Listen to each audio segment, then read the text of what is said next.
it, everyone? Good to see you back here again with us, your intrepid adventurers and dungeon master, storyteller, guide, and follower for Severed Threads, Notes from the Black Ballad. The Black Ballad, of course, being the fantastic module written and produced by Storyteller's Forge. They are also the producer of this Twitch stream, and we're very, very grateful for them and to them. We're having a blast with this module, in case you haven't noticed. And the really good news is that there is more coming from Storyteller's Forge. If you like this, you could certainly pick it up from them, but you can also pick up their newest edition, a little thing called Festivals of the Forgotten, Revelations of the Dark Carnival. Sort of an evil circus carnival vibe with some really fantastic villains. So look for that. Link in the chat, of course. Also, big thank you to Diamorte, led by the intrepid Drake, who have provided the music for this stream. This is music that inspired and was inspired by the module. So it has a special meaning and chosen with care. And is pretty kick-ass too. If you enjoy our character art, then you have the amazing Kai to thank for that. I know she watches, so everybody say hi, Kai. And I forgot to mention this earlier, but I think tonight is the night, Jessie, as we are going to reveal the latest full body art for your character, Dawn. So here it comes. Hey. I love her so much. It's so good. So pretty. I love the fact that the thread theme is continuing through it, and can't wait to see them all lined up in a row someday. But thank you, Kai. Thanks for being amazing and sharing your incredible gifts with us. Before we get started, I'm going to ask another random question, just sort of a quick response for you all. I think this is actually already discussed off camera a little bit, but favorite class that you've always wanted to play but never have? Let's start with Samus. I've played every class, but I think the class that I've played the least and want to spend more time with is the Artificer. It's a little daunting with the amount of choices, and I have analysis paralysis, so I think it would be good practice for me. Well, maybe. It's also the one that I have the least amount of experience with, so something for the future, perhaps. Soku. Mm-hmm. Whatever the class is, that's like the Bloodletter. The Blood Hunter. Blood Hunter. You always wanted to play Blood Hunter. Yeah. That's a very controversial class, but I know a lot of people who enjoy it. It has to do with the fact that you use your own hit points to power your abilities. Yeah. It'd be really dangerous, especially at low levels. Tess? Mm-hmm. I have always been too intimidated to play a straight up wizard with the squishy and the preparing spells and all of that. I just don't. I'm too scared, but I love magic, so I want to. That's what wizards is. With the squishy and the spells, it's just not my thing. Yeah. And let's see here, Ryan. Truth be told, I haven't delved into Ryan sorcerer or he's frozen. We will come back to Ryan. Let us ask Jessie. I have also played every class, but the one I've played the least but want to play more of is a sorcerer. I think there would be a lot of really fun RP with a sorcerer. So I'd like to actually do a campaign as a sorcerer, not just a one-shot. Very good. As a DM, of course, the character that I most want to play is the one in which I'm not the DM, but I like DMing as well. Brian, what an unfortunately banal expression that has been captured on your face for this. He's just thinking really hard. Yeah. Are you with us, Ryan? No. Oh, unfortunate. Well, we'll Internet. hope for the best. Yeah, Okay. it's not much we can do. Just the internet. We'll have him in when we can. But all that being done, I think it is now time. So, my friends, I extend my hand inviting you to step with me into fantasy. Release your hold on that which you know to be true and imagination rule for the next few hours. He said Okay. He said, Yeah. He said that thing. I say it every time. But Last and we get excited every time. time on Severed Threads, Notes from the Black Ballad, the adventurers had a conversation with death, not the god of death, the embodiment and manifestation of the very concept of death. They wanted death to end resurrection magic, the ability to use necrotic magic to bring things back from the dead, raise dead, animate dead, all of the various creatures that have the ability to create undead from a recently deceased corpse. They wanted an end to all of it because that is their hope, that in ending that, and also their counterparts who are speaking to the domain of life, that if all resurrection magic is ended, that it will stem the tide of the scarlet malice, this blight that is infecting the souls that come to the Sunless Crossing and threaten to overwhelm. After an extremely poignant and well-reasoned plea from Nile, and a very good roll, I might add, Death agreed, although Death did warn them that the deities that found that they could no longer access this aspect of the domain of death would not be pleased with them and might seek retribution. After leaving the domain of death, the adventurers continued through the Storm of Broken Worlds, re-encountering Jasper, who now in a skeletal dragon form was most incensed that they did not want to play a game of teeth with him and began to attack them, breathing a horrid breath weapon of writhing and clattering teeth that caused a great deal of grief, teeth and grief. But when they did finally agree to play teeth, it turned out that Jasper wasn't actually sure how to play teeth. It turns out that not many people want to play teeth with him for some reason. And Wonder why. Wynn was able to trick him into thinking that he had lost, and as such, he owed them a favor and showed them a way quickly out of the Sunless Cross, out of the Storm of Broken Worlds and back to the Sunless Cross. I just love him. As they traveled back to the Onyx Requiem, they spoke some more with Magen, who was very pleased that their efforts had been successful. But upon returning to the Onyx Requiem, they discovered that their counterparts in the domain of life had not succeeded. And therefore, while perhaps slowed, the Scarlet Malice is not stopped. And as such, the party is still looking for a way to end this blight upon the Sunless Crossing. They spoke with Valen the Jade, the arbiter of the Godless monarchy, to determine what possible strategies could be used to defend the city as the members of the Accursed Guard and the Legionnaires continue to encroach and threaten to overwhelm the Nixian Guard.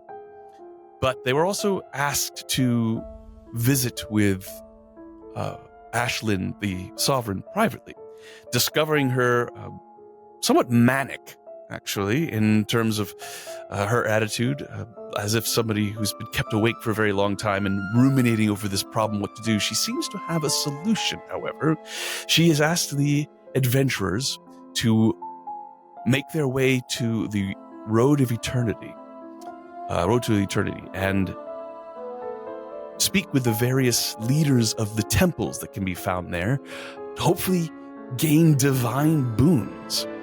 With these divine boons, Ashlynn hopes to do a ritual that will resurrect Nixia, the goddess who long ago sacrificed herself so that the Sunless Crossing could exist, hopefully with a resurrected Nixia an end to the Scarlet Malice can be found. And that is where we find our adventurers now, leaving the Onyx Requiem and contemplating the road to eternity.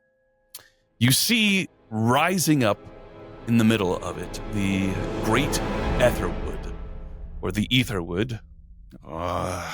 Here's the joke. Etherwood is where you find the Ether Bunny. Knew it was coming, so That's where he lives. right. So We should really make I'm that so joke about excited. in this world, it's not the Etherwood, it is the Etherwood. There we go. We've solved that problem just like that. As you step onto the stones of the road to eternity, it's painfully obvious to you why this spot is both the literal and proverbial heart and soul of the Sunless Crossing. You see beautiful and terrible temples, each one an architectural wonder in its own right, that loom around the outer perimeter of this road. There's a pond in the center, and out of which grows the Etherwood. It has a somewhat luminescent effect, and yes, this incredibly tall tree that has a ephemeral quality to it as well, directly underneath the maelstrom that roils in the sky, which you now know is the Storm of Broken Worlds. Seems to reflect it in a bizarre sort of way. But looking at all these temples, it's hard to know where to begin. But begin you must. What do you do, friends?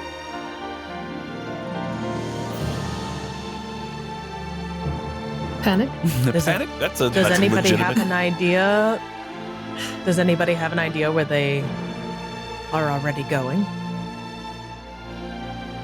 I mean, we should probably focus on gods that have a stronger connection to this place than somebody, because like Azuz has a temple, but you saw how small it is in comparison to some of the other ones here. Something a little more tied to this place might help better with saving this place. Keep in mind, I mean, Azuz is a perfectly legitimate deity. There are sort of umbrella deities that will encompass a lot of smaller ones that have similar tenets. I've spoken before, there's one central area of the sun, which is the temple of the sun, but there are parts of this temple that are devoted to all of the various deities of the sun. So same thing with... Focusing on more umbrella might be better. Perhaps. Perhaps we should speak to someone who can tell us of our options. I would ask I know. Ashlynn, but she's not in a good place and needs to rest. I'm actually thinking of someone who we may need to reintroduce. Oh. Oh, Well, we know where he is, so we could go find Corcoran. Oh. Yeah. And, Yes. and when I look at Jack with like a question in my eye, and he nods, and I understand that I don't understand. He's been really helpful since, like, he's answered a bunch of questions. He answered a bunch of questions about Magen earlier, so maybe he knows, can direct us.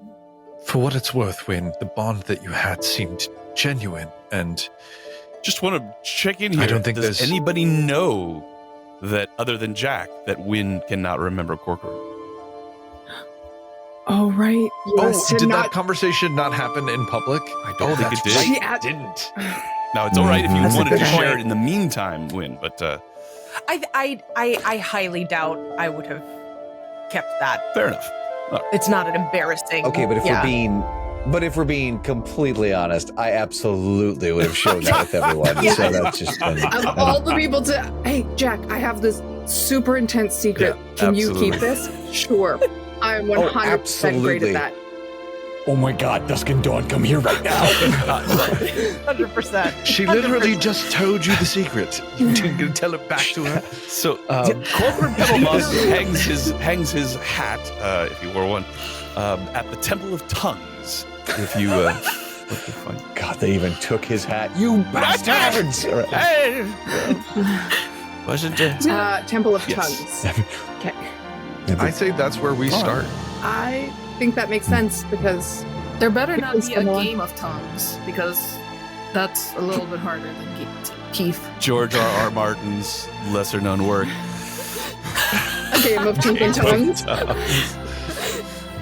I think I accidentally started watching that series. Very different turn. Okay. Okay, I think we go looking for Corcoran. All right, so you make your way to the Temple of Tongues. It is not too far away. The city of Nox Valar is not that large compared to other That's right. cities. Past the lips, Right. the teeth.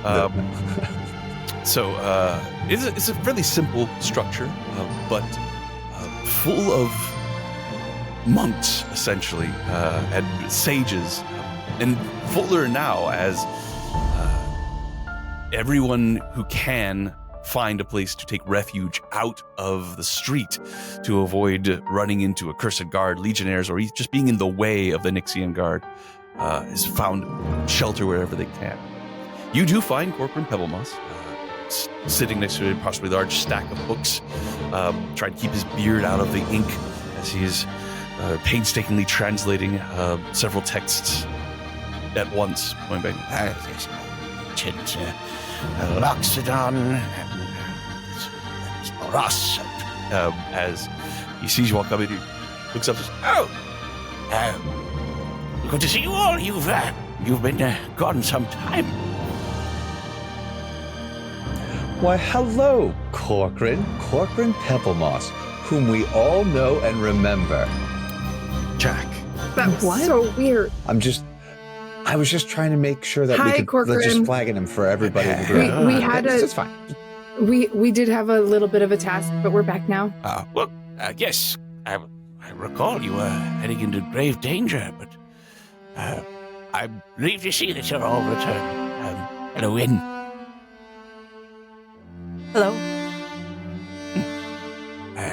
Is there something I can help with you? Help you with a translation or anything like that? We came to seek your funny knowledge. you should ask. Exactly.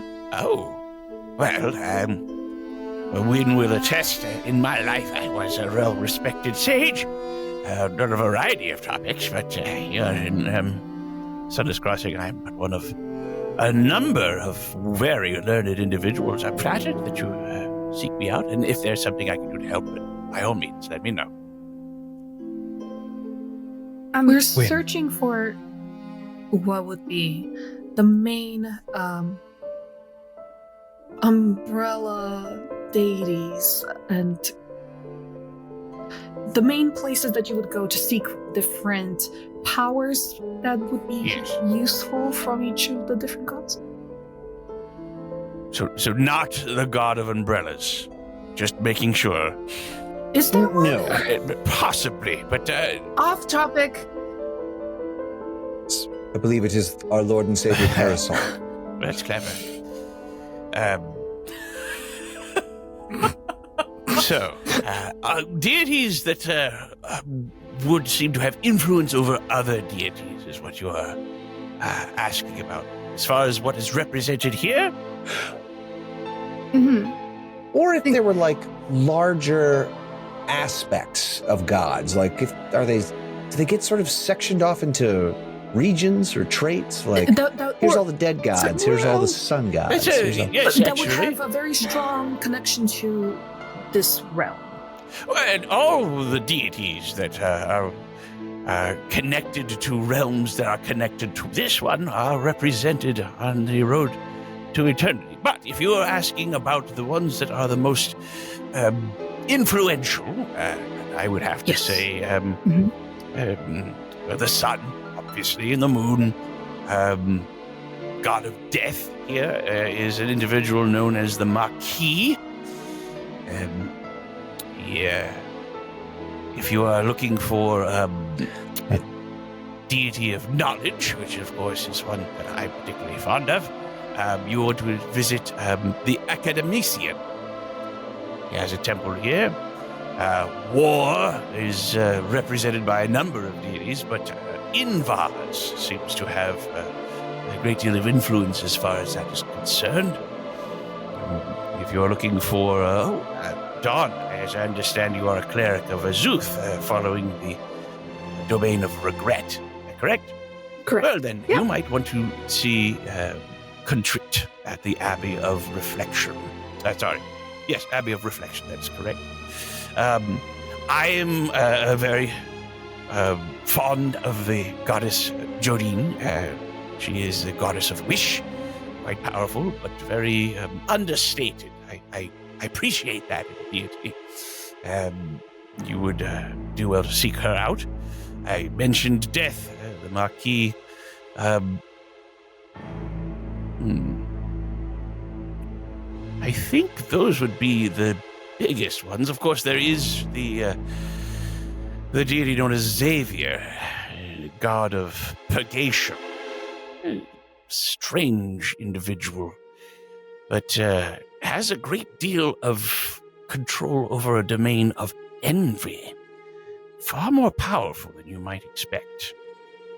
But those are places to start as far as trying to get access to the deities that have the most influence.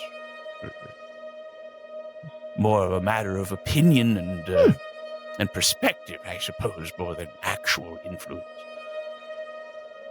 That has been very helpful. There's just a lot on the road to eternity, and we were hoping to get a little bit of a narrowed down list. Indeed. As I always say, Wynn, how does one eat an elephant? With a fork. No, Wynn. No, one bite at a time. One bite at a time. Yes, of course. I'm sorry. I'm not really feeling myself lately. Oh, understood. It was a rough trip. I'm going to pull Wynn aside and just say under my breath, it's not my place. But if you've lost a part of yourself, perhaps being honest with him will help you find it.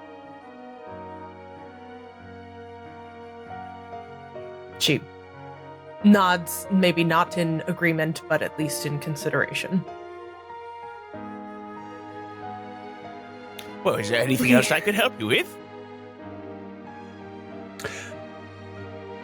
Is there a god of dreams?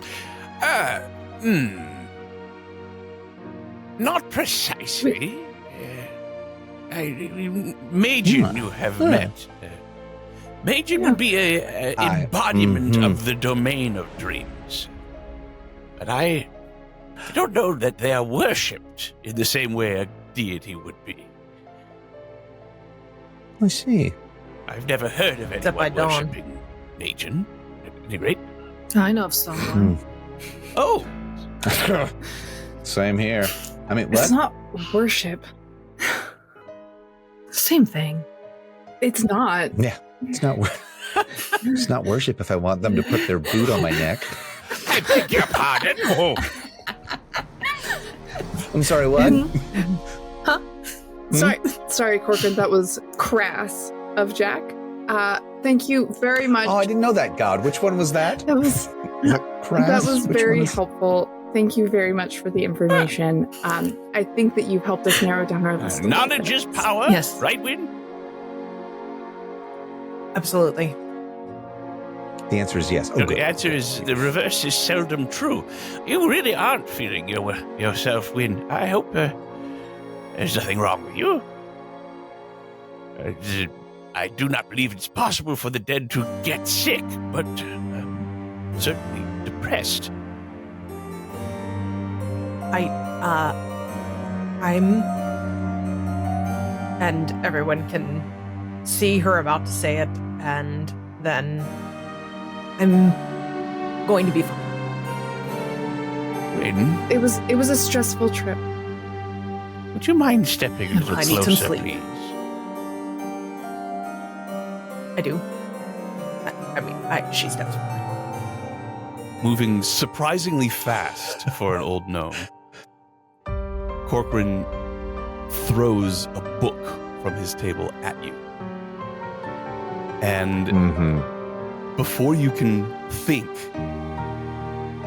you turn incorporeal, and the book moves right through you and clatters onto the ground behind you. You see... Where did it go through? Just right center mass. I grab it where it should have been, thinking that my hand will go through or something. Doesn't seem to work that way. But you see surprise, This is, and then... DM, this is shocking Yes. to me too, Yes, right? indeed. Yes. Corcoran's eyes widen and then narrow, and then understanding begins to creep across his face. Yes. There's a great deal of unraveling going on.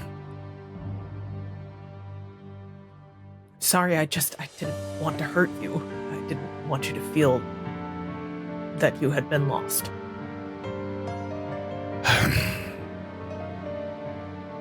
Whatever it is that you are doing, I know you win, and I know that with the trouble that is besetting us, you will put yourself directly on the path to see its end.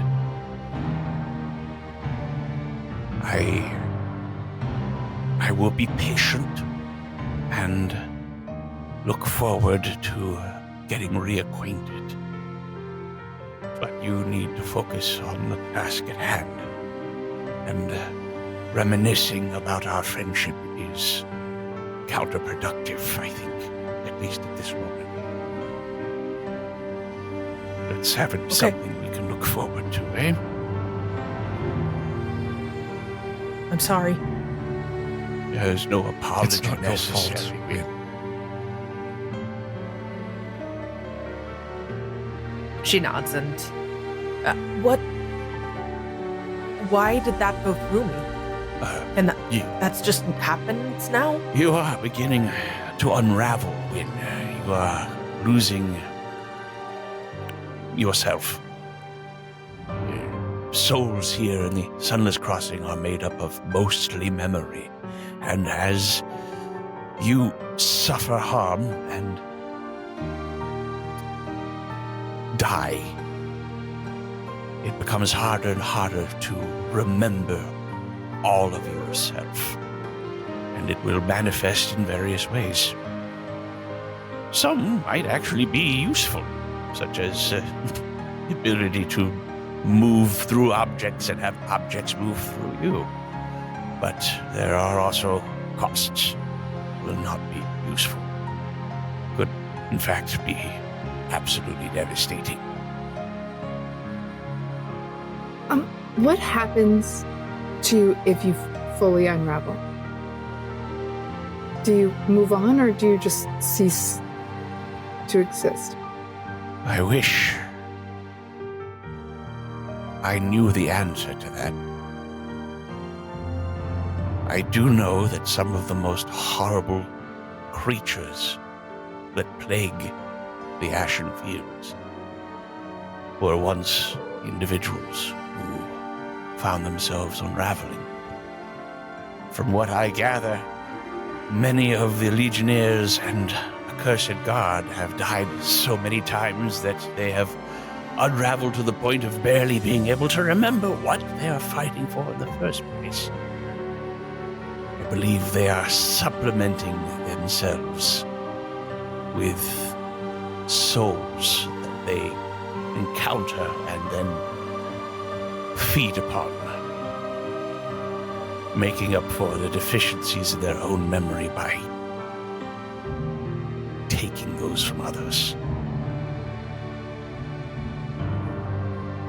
Is there a less toxic way for Wynn to restore herself? I hope so, Niall, but I don't know. It's not something I have given much thought to, I'm afraid. But perhaps now I shall. Thank you. We are, frankly, lost if we don't have her by our side. We've already experienced that The once. fact that she is here and trying means that most of her remains. So, there's that. Well, she's the strongest person I've ever met, so Likewise. I believe she can withstand. You see her start to get pretty uncomfortable. Who and takes also compliments? Who takes compliments really poorly? Oh, I think we should move along. I appreciate all your kind words. Good luck. Thank you, Corcoran. Thank you. Back to translation. And so, now with, I hope, a list of deities that you could possibly look into. This is not the whole list by any means. If you look hard enough, you will be able to find any deity that you want, and you will make the DM squirm as he tries to look up and find the obscure deity that you have chosen. And oh yeah, absolutely, I've got dreams of notes for that. But please, That's my favorite hobby. yeah, I know it is.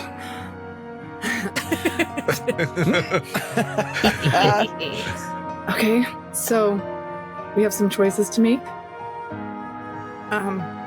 Just before we do that, when we leave Corcoran's, I purposefully wait and let the door shut Okay. behind everyone and go last, and then walk through. And I assume it is successful. Yes, it is 100% successful. You have the ability to. What does it? What does it feel like? Yeah. I would think that, at least on some level, it's exhilarating. All of us in our corporeal forms are almost defined by what we can feel and what we can touch, but also how it contains us. Knowing that you are not contained by these structures anymore is liberating. However, I would think it's also terrifying and confusing. Right. As you stand and think about it, you find your armor beginning to sink through your body as That was my next question. Is it like just I make a choice and I get to do it, or does it have like if I go to sit down in a chair, could it go poorly if I'm not thinking about it? it's probably going to be something you need to get some used to. Here is one thing, however. As I recall, your armor was one of the items that you arrived in the Sunless Crossing with, correct? Correct. In that case, it doesn't actually sink through you. It is attached to your soul, and as such, it is also ethereal. Yeah. Oh. So it's part of that memory that is now fading. Crazy. So wait, I'm sorry. Hope It it does still or is it does effective. not? It phases with you, so Yeah. it is as solid or as insolid as you are at any given moment. It doesn't. You don't ever have to worry Got about like floating out of it. Got it. But does that mean that if she tries to phase through something, does her Nixian blade not go with her? We could get pretty complicated with this, but I think for the purposes of the game, we will say it goes with her. It's, Yeah, I was gonna you say. guys, it's like how werewolf Kitty, rules. Yes, how Kitty exactly. Pride X-Men are we Werewolf doing rules, this? 100%. Yeah. where they always have pants somehow when they turn back into people. Yeah. It's that. Thank goodness. Solid. Got it. Or not. It's your choice. Why don't you fall through the ground? Yeah. Stop Yeah, asking good questions. We're done. We're done. I can move through walls, guys. Get over it. That's crazy. Well, it will at least be useful, even if it's not technically good. Yeah, think of all the goo you could have escaped. Oh, maybe I should get unraveled. No. I've already told you you're not Now allowed to die again. When you Just think about it this way. Now you don't have to suffer another hug. Yeah, Oh, good that's- luck, Dawn. Wonderful. John immediately Win. tries to hug you. I've had an opportunity to see. Wait. I want to hear what Niall has to say. I've seen you fight for quite a while now. You are fearless, and you are also somewhat reckless. In life, you had a borderline death wish, and that has carried into your fighting style down here. I think you may need to tactically be a bit more cautious if we find ourselves in battle again. I understand why you say these things, and you are not wrong. I'll take it. I'll do my best to protect you. Well, we all should make sure. Sometimes I get separated from you. On a lighter note, does anybody have any idea where they want to go now? Did anyone hear something that spoke to them? Well, I think for me, regret kind of was my initial instinct. But I already receive boons from Azuth, and I've already learned how to take that emotion and turn it around and try to turn it into positive, use that emotion most people see as negative and enact change with it. I'm not gonna lie, there was a second negative emotion listed in there, envy, and I kind of am curious if I can find a way to take that and turn it into a strength as well. Sounds reasonable. That doesn't sound like an easy one. I don't think any of them are particularly easy, How Dusk. hard can knowledge be? Yeah. And also, For you, impossible. and also, anything easy's not really worth it, I think, sometimes. Like, it's not... When you have to try for something, that's when it is the most impactful. So, I don't know. Obviously, regret would make sense for me, but I already know what I can do with regret, and I would be interesting to see what I can do with envy. Okay. What about you, Niall? I imagine when I heard the Marquis, I was like, oh, that's definitely the guy Niall's going for. I think we kind of have to. Frankly, if what the essence of death said is true, they're going to be furious with us, and I feel like I might be the best person poised to tell them why we made the decision we did. Might be a little bit presumptuous to ask a favor or a boon from them, but I'm not afraid to pay my comeuppance for the decisions we made. Well, I mean, if they are at all connected to the, the essence of death, then they might respect you. We shall see. You certainly did an amazing job when we went to the plane. Needs must. Someone might say. When? What about you, Jack? Oof. Tough one. I'll be honest, I was really intrigued by Jodine, the idea of the god of wish. Wishes are powerful things. But knowledge is power, or so Corcoran said. Those are the two that are jumping out at me right now. I'm a little upset there's not a god of music, or it just didn't seem to be any sort of razzle-dazzle to these. It's all razzle-dazzle. I mean, some cultures pass their knowledge on through song and music instead of through books and such. So stories and music is how they pass the knowledge. So that might make sense for you. I knew there was a reason I liked you, Dawn. It's because she's wonderful. Outside of your terrible taste in men. Amen to that. Or beans. Were you drawn to anything? I have plenty of regret. I'm happy to use it for the greater good. And you've technically talked to a god of regret. True. In the temple.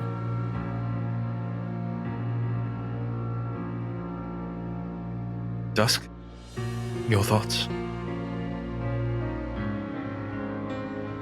What little you have.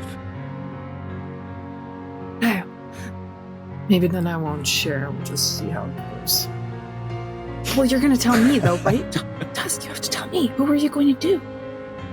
I think... The most powerful sorceress in the world! There was Wish and War. Are you going to do one of those? Ooh. DM, do I remember, did Invar's intrude, actually say what their name was to me? I do not believe they did. So you would have you would not be connecting that name with the individual you met in the alleyway. But we'll just have to... Is this when they were aggressively people watching? When she was aggressive? No, season 1. Season 1. Way back in the annals of season 1. I mean, you're always... This is where we do jump cut to season 1. I mean, And we're back. You are wishing to bring your god back, but you always kind of seem to be... You're always healing and hurting at the same time, two things that are at war with each other. Either makes sense for you. I don't know. Yeah. There's poetry in that. I guess I will gravitate towards war, which doesn't seem to be... I waste no time with that. Understated god doesn't really say Dusk. From your outfit from the party, you tend to be a little flashier, if we're entirely honest. I mean, just look at the wings. Come on. Yeah. So understated so that's why war might make more sense, because Corcoran seemed really impressed with the understated part of Jodine, and that might not speak to you as much. Yeah, no. When in doubt, go with aesthetic. I mean, there's also, I'm hoping that it will be something that we can really use. No, that was Jessie. Jessie said that. We fight a lot. Yeah, I love it. And war might be the more useful option. I love Dawn's idea of finding God is is someone going to match my freak? Who's going to match my freak? It's not a bad metric, really. No. I mean, it really isn't. There are worse metrics for finding Shall a we god. roll randomly to see which of you goes first? Sure. Right, I will. I'm going to roll with Finally. my feet. No, I'm going to roll. Oh, Okay, well My then fancy. I won't roll with You can these roll. fancy I'm sure you'll have an opportunity to roll. I'm going to just roll it for fun. You do I that. got Well, then three. just roll against you. 7. 3. All right, so you're doing a D6. 14. Ignore ones. So first up, we have 10. Listen to 2. them. That will be Jack. Jack, where are you heading? Yeah. Me? Well, so I'm intrigued by the academician. Oh, the academician. All right, so as you... God bless you. Academician. Pronounce it right if you're going to the Yeah. God of Knowledge. So, as you make your way towards... It's going to look like an idiot. Hey, Jack telling a god actually how you pronounce his I name. heard smart Actually, it's people pronounced... work here. Is that true? Yeah. Look, Actually- from what I actually, understand, it's pronounced language Anamisia. has always been a bit of a brushstroke in terms of interpretation. alrighty. So, this temple is a very large square of gray stone, but it is adorned with very decorative columns that are all carved into each corner of the square and topped with domes of emerald-colored marble and tall mahogany doors that are banded with gold, emblazoned with the image of a book on a pedestal. They beckon entry. There is no line. It Shocking. doesn't seem that anybody is really interested in petitioning the gods at this point, because as you move through the city, it does feel like moving through a city under siege. You hear the sounds of battle in streets, both near and far. You see Sounds of feet streaks of clacking on the cobblestones. You see the streaks of red moving through the sky as more and more souls crash into the city of Nox Valar. But as you approach the door, you stand in front of it a few moments, and then opens before you. And within, you see a maze of cavernous rooms, most of which fall into one of two categories. You see a library, multiple libraries, overflowing with towering shelves filled with tomes, scrolls, all manner of different ways to collect and store information. Or you see workshops full of sturdy tables that are laden with beakers, burners, alembics, glass tubing, all sorts of items that you'd find in various tinkerers' workshops. Library after library, workshop after workshop. And the priests here seem to be indistinguishable from just librarians or tinkerers. But as you are looking around here and trying to figure out where to go, there is one large door fairly close to the entrance that is closed, but is all of a sudden, with a loud popping bang, blown off its hinges and sent hurtling across the hall, smashing into the opposite wall. And a figure stumbles out from it with an absolute avalanche of black smoke rolling out from this room. It is a very tall and thin and gangly looking orc with the thickest pair of glasses that you've ever seen on any sort of a humanoid, wearing a long, smudged lab coat, and spots you and looks at you, blinks a couple of times, adjusts his glasses, and then takes them off and wipes them and puts them on again and looks at you all. Well, that was fascinating, wasn't it? I'm sorry, I don't think I recognize any of you. No, we're new around here. I'm sorry, does that happen all the time? As I point to the door lodged in the wall behind me. Oh no, usually the door is completely destroyed.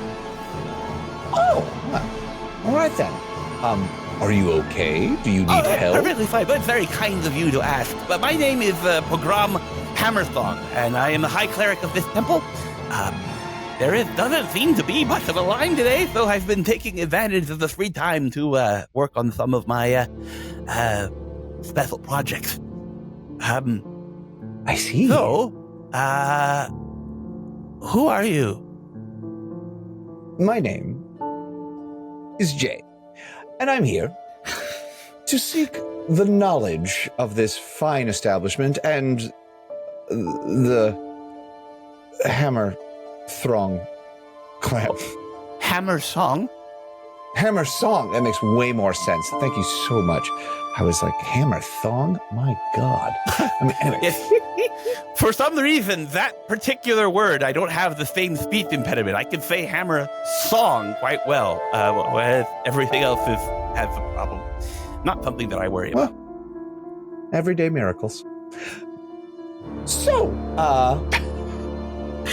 I'm sorry. Are you like the high priest? Are you? Yes, I am. I am the high priest. I am the high cleric of the Academician, and you are.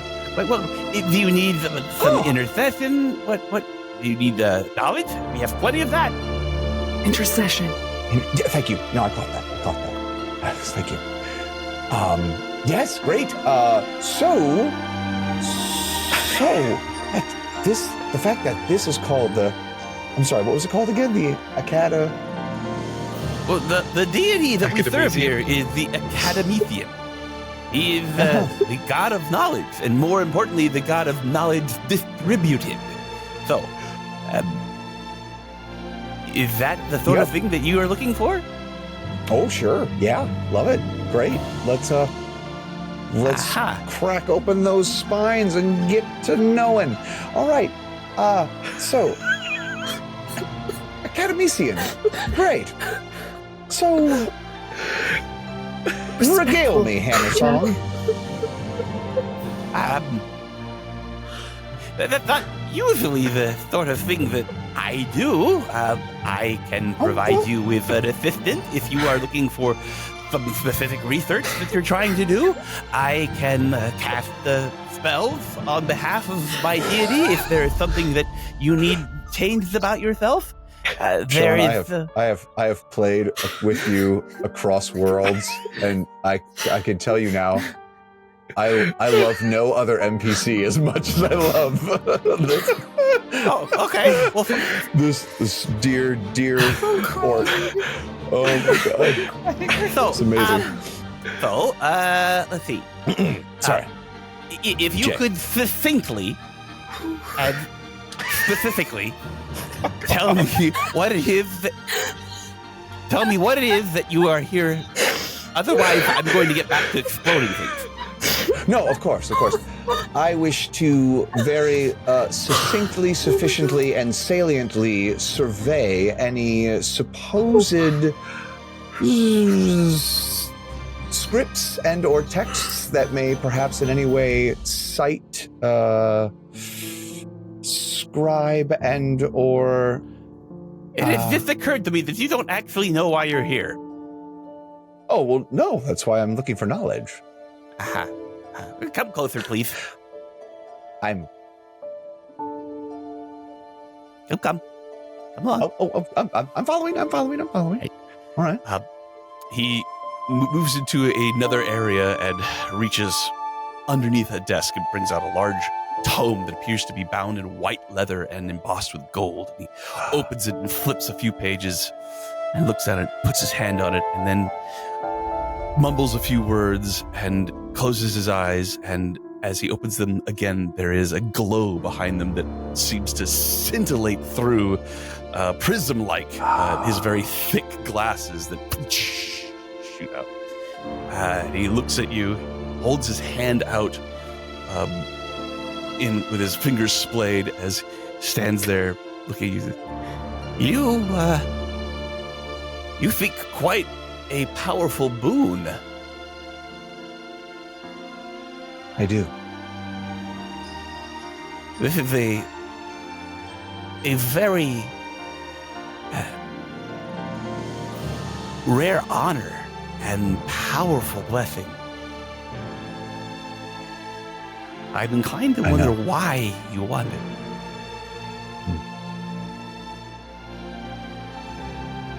Knowledge is power. With power comes the ability to save not only my friends, but also this reality and the worlds beyond it. Your words ring with deep truth. So, as there is nobody else, I can give you access to the Academician's most profound boon. However, not without something in return. In about 30 minutes, there will be a conclave of all the priests here.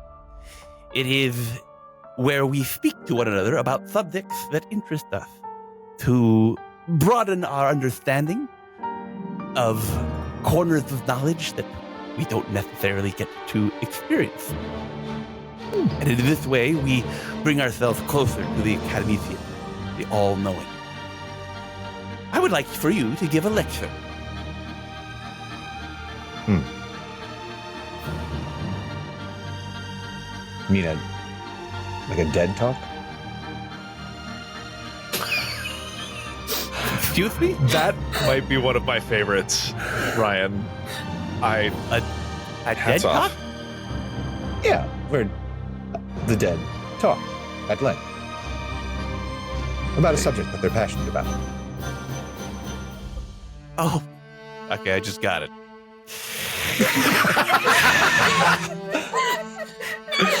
Thanks for coming to my dead talk. Thanks for coming to my dead talk.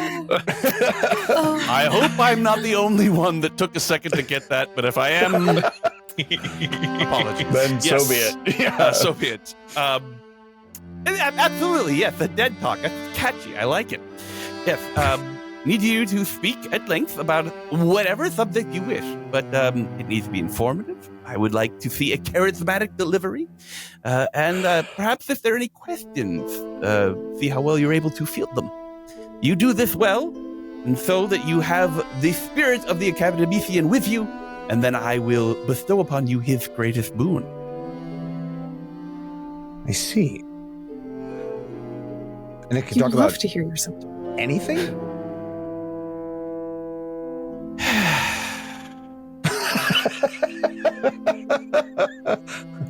The DM regrets this so much. However, Can't understand the why. DM is forced to answer as this NPC. Yes. Whatever you wish, as long as it is something you can speak about with knowledge. Very well then. I would be delighted. You have some time to prepare, but then meet me in the lecture hall. I look forward to seeing how stupendous a speech you can provide. Thank you. I look forward to sharing my knowledge. And he straightens his coat, puts his glasses. Take a second and Right? brush a little bit of the soot off the shoulder a little bit. Oh, thank you very much. And then makes his way to another part of the temple. And so we send the second dullest knife to cut a brick in half. Oh, Hey, come on, Niall. You're not Jack that dull. is an expert at talking at length about things that he cares about. It's true. And things Whether he doesn't, other people too. care about them doesn't seem to matter in this particular point. It matters that he cares about them, and that's what you're good at that. You do like hearing yourself talk, Jack. I believe in you. And what, pray tell, topic are you going to regale them with? That is an excellent question. He's giving me a few moments here to prepare, and I am just honest. Is it something that I think they would care about? Clearly not. I mean, He was Teach very them how to encounter ooze. he was very clear. Good God. It's something you care about and that they can learn about from how much you care about it. There will be questions, it sounds like, and you need to be able to answer those. It doesn't matter if they already care about it. What matters is that you care about it. Maybe you'll get them to care about it. It's true. It's true. Also, I love that guy. Oh my god. Right? He's so bumbly charming. Oh, God. I want to know what his other Bumbly-tastic. experiments I- are. I hope the rest of these encounters are as just chill I'm as sure this the one. rest of this session will be this upbeat and entertaining, and there will be no tears or sadness. No strife. The God of Envy sounds like a really fun-loving guy, so... Oh, he definitely has a know. lateral lisp, for sure. Yeah. Yeah, what are you going to talk about, Jack? I'll give you a few more minutes to think, Jack, but then we got to get to it. Yeah, absolutely. Yeah. Do something that you can talk I about start at tidying nauseam. up your clothes as you're preparing for. Well, thank you. You could take off a few of the colors if you want to you could tone down the look if you wanted to let your words speak more for you. You could remove some of the I'm so sorry. colors. You're wearing a lot of colors. You do not. No. You do not put this light under a bushel. All right. So tone down the colors. They need to know how exciting the talk will be. So Absolutely. He has And to if- present it as such. And even then, if I go over their heads, they need to have something pretty to look at. So. Well, I believe in you, Jack. as the appointed time comes, I see. Did you have something, Win? No, I saw. No, I was saying good luck. Oh, gotcha. Peace. We get to go in and hear him Yes, say this? absolutely. You Oh, enter better. into the Grand Lecture Right, Hall. It is a large circular room with rows upon rows of risers leading down to a central lectern that is just large enough for a single individual and perhaps a couple of large easels with pads of paper if it should become necessary to give visual aid. But you see the High Cleric, this individual that apparently has made quite an impression upon the group here. We're taking him with us. Hammer Song motions for you to come down as the risers begin to fill, not to the brim. It doesn't seem like you're going to be addressing everyone, but enough people are here that it is going to be worth your while as Hammersong looks at you expectantly, ready for the gift of knowledge that you're going to bestow upon this assembly in exchange for the boon of knowledge from the Academicium. Take it away. My dear friends, scholars, academians, I am honored to speak to you here today. My name is Ya, and thank you for coming to my dead talk. Performance is something that I think we all can share.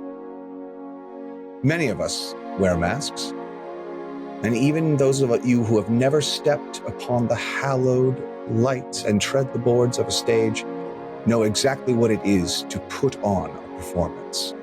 I dare say any one of you have lectured have done the exact same thing. You get up in front of your friends, your families, you tell a joke, you know exactly what it is to perform. And so, as a humble performer, I want to speak to you about the merits of what it is to just put on masks in your day-to-day life, and then what the absolute joy is of letting those masks fall. I stand here before you now, a fey creature. But that's not who I am, not who I was.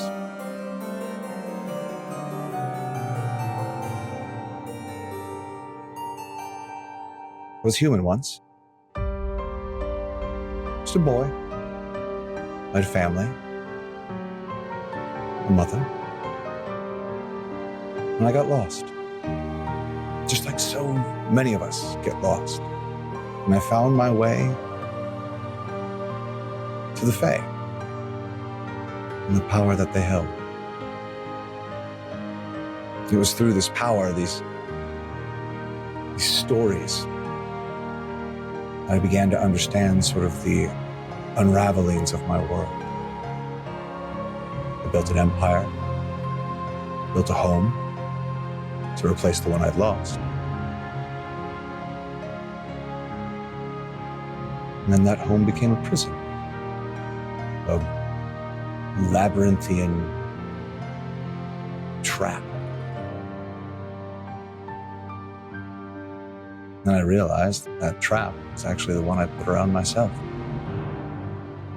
And so I struck out to try to find some truth amongst all the work I had built in my life. And I realized the only true, honest thing in the world is the knowing of things. The more you know of a thing, the more you're aware of it, the more you see it. I see myself every day in the eyes of my party, in the eye rolls of some of them,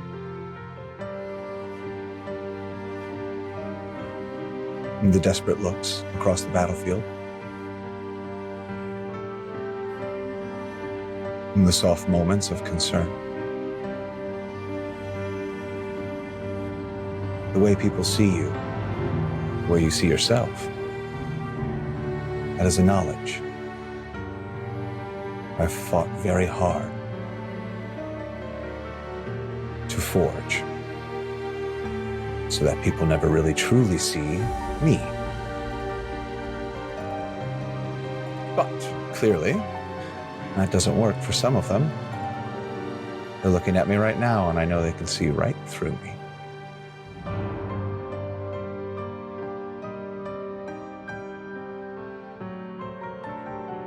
Knowledge of oneself, self-awareness.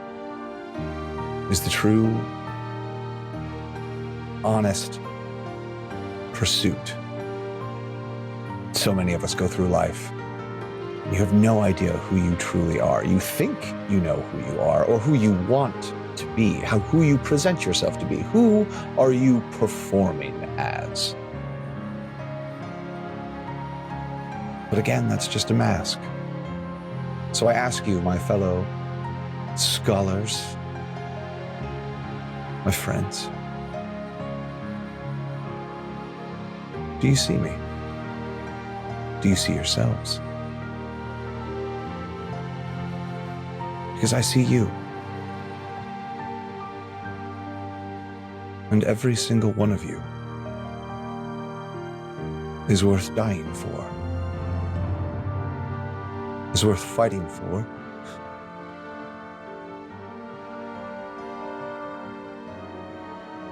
is worth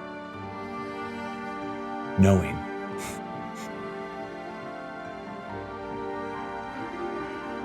And so I would ask this hallowed assembly to grant me that gift, that I may save all of you through the knowing. Thank you very much.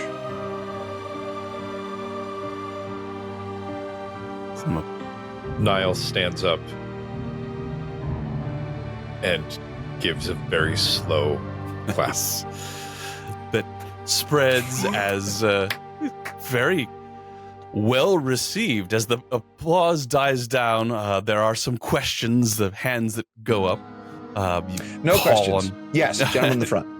You call upon a rather portly-looking gentleman with shocking red hair and a goatee, and he says, "Speaking on the subject of performance, it is generally considered by some that the great playwright Bill Rattlesword could not possibly have written all of the works that he is credited for. I'm curious as to your stance upon this in regards to performance and masks and such." My dear friend, Bill Rattlesword is a dear, dear friend of mine from the days of old, and I can assure you that the monk who originally wrote that treatise wrote it several years, hundreds of centuries after his passing, and was therefore completely debunked. Please sit down. Your hair is ridiculous. Next question.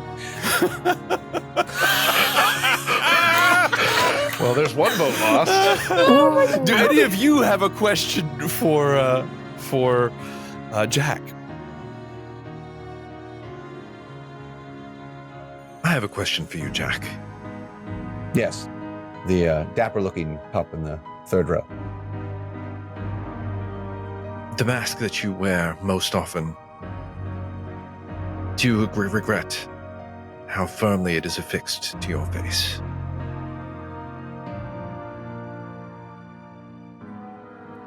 I do not. It is my armor. I do regret that I'm not as able to take it off as I would like around the people I trust and love. There's a hand that raises a rather young-looking soul, in fact. Although she has a very clever-looking face, and not necessarily a snarky-looking one, but just sort of a very piercing and erudite look to her. She raises her hand, calling her, and she says, "I think most would consider a mask to be mostly a defensive measure. Can you think of examples where wearing a mask can be used offensively, metaphorically speaking?" Oh, absolutely. Masks are clever disguises. They allow you to gain access to areas where you may not first be able to go, and then at the same time, they allow you to strike from a place of surprise. Do any of you have any more questions for Jack? Well, in that case, the lecture is concluded and Hammersong comes down, nods, looks, she says, That was not what I was expecting, frankly, but thank you. A very sincere and heartfelt opening of yourself.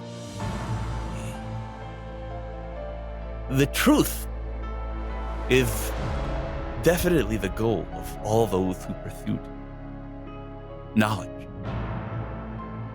I think that if I know anything about the Academician, and I am his high cleric, so I'd better, he would be very happy to have you receive the boon that I'm about to bestow upon you. Are you certain that you want this? It is likely to be rather jarring.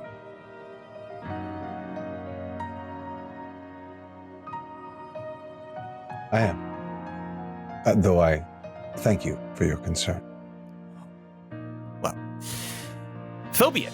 And he adjusts his clothes once again and leads you back to where this large book was. And this time he closes it, puts his hand on it, concentrates, holds his hand towards you.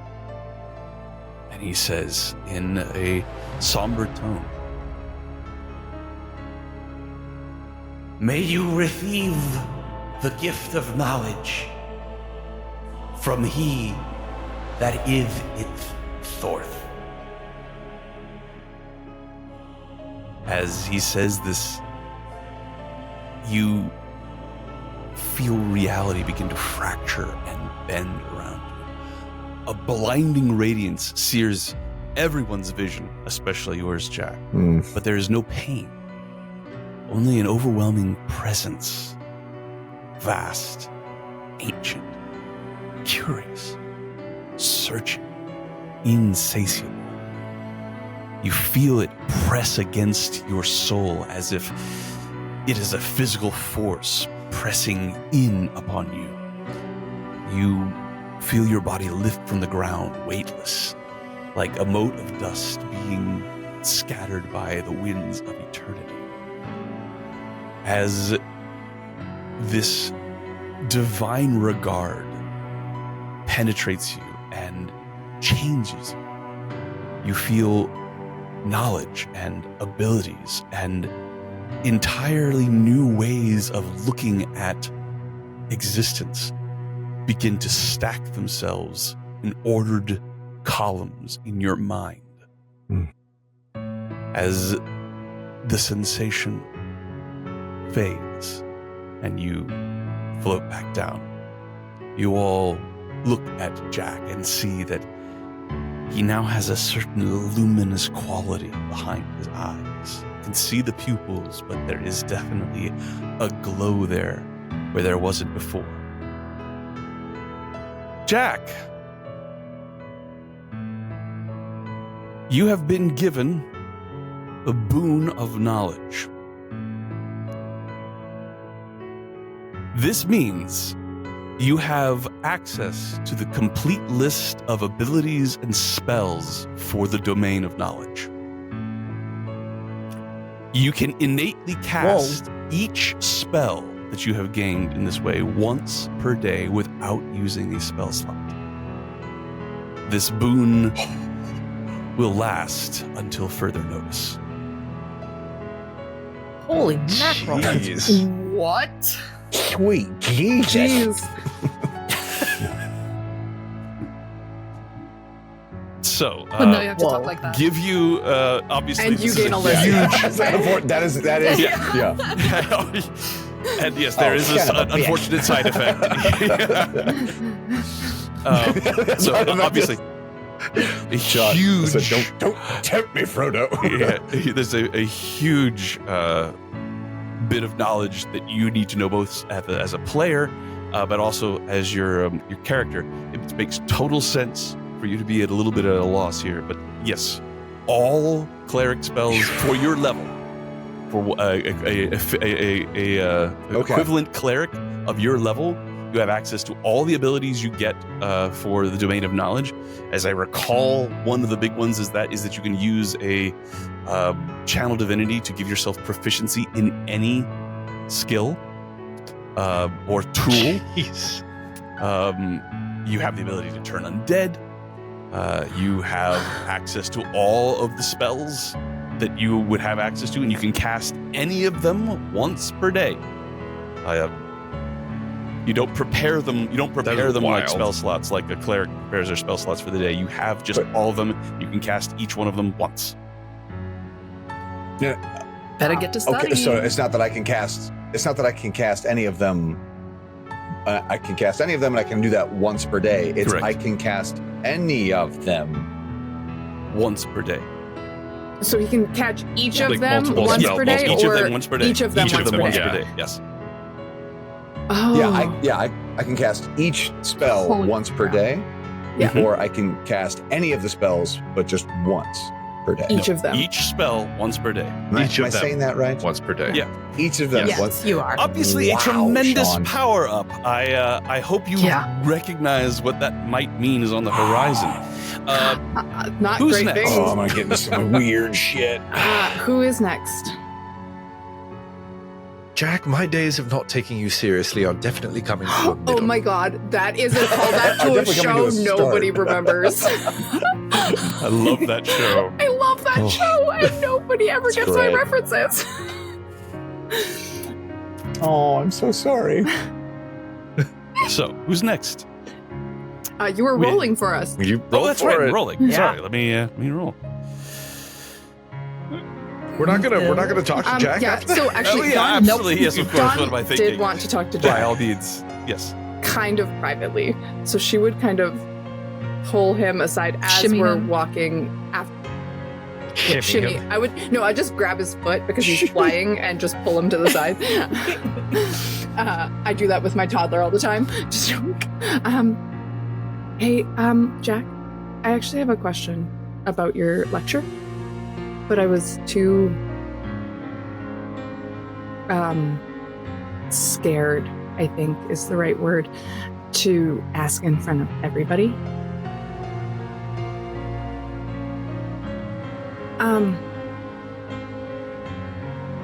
As somebody, it's less about performance and more about experience, but as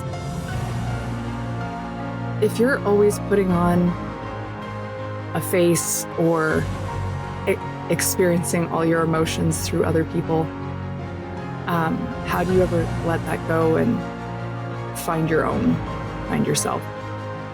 Do you have an answer to that? Did we lose Ryan? I was going to say, he's Did we lose Ryan? very frozen. Great timing. Great timing. So, yeah, he's Yeah, fixed. he's He's frozen. going. All right. Oh, here he comes. Oh, All right. no, sorry. I gained infinite knowledge and immediately did not want to be a part of this conversation. So, what's up? So what's up? I just told you a secret and you ignored me and then flew back. No, I just had a. Dawn literally gained infinite knowledge. Okay, so just give me a second. Great, that might actually help you answer my Wait, question. Oh, great. I actually have a question about your lecture. And just, you say that I was a little scared to ask in front of everybody, so I didn't. Okay, who do you like? Majin, obviously. Oh, sorry. As somebody who's puts on a face all the time and doesn't necessarily show the real you, what if kind of the opposite is true? What if you experience the world through others and hide from experiencing it yourself? Do you think how do you find yourself in that, and how do you stop doing that?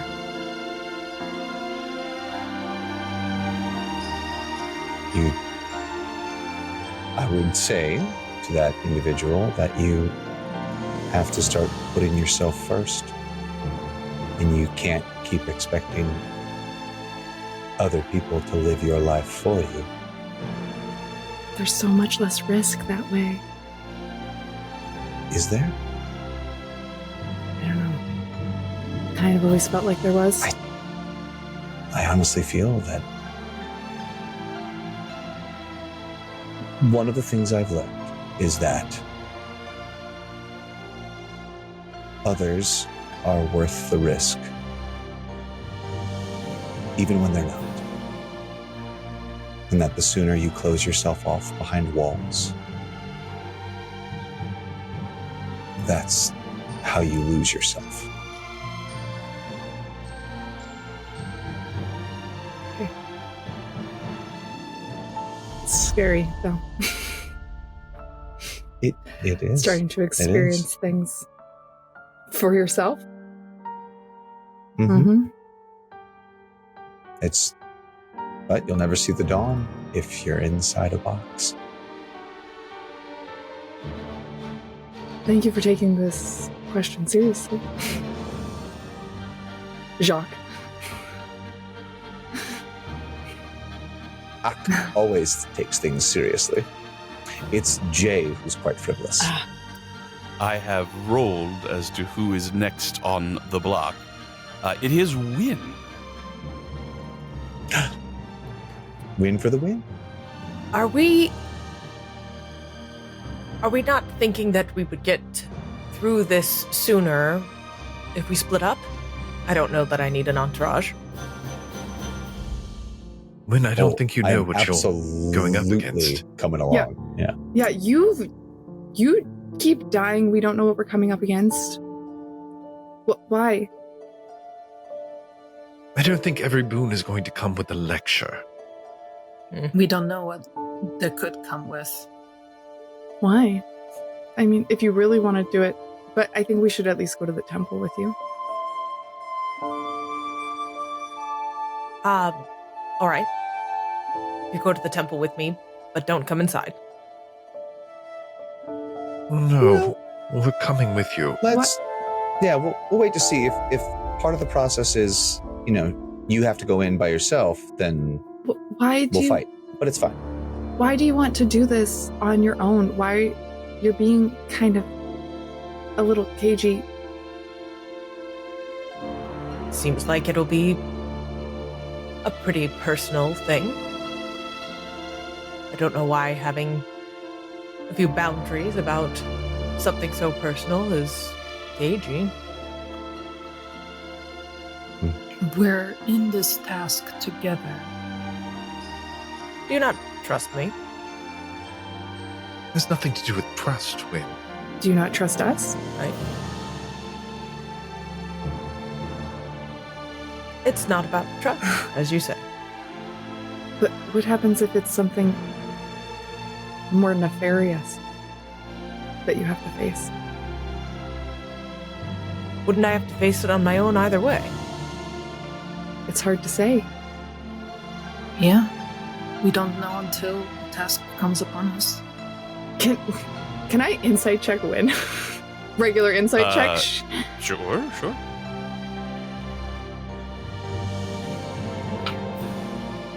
26.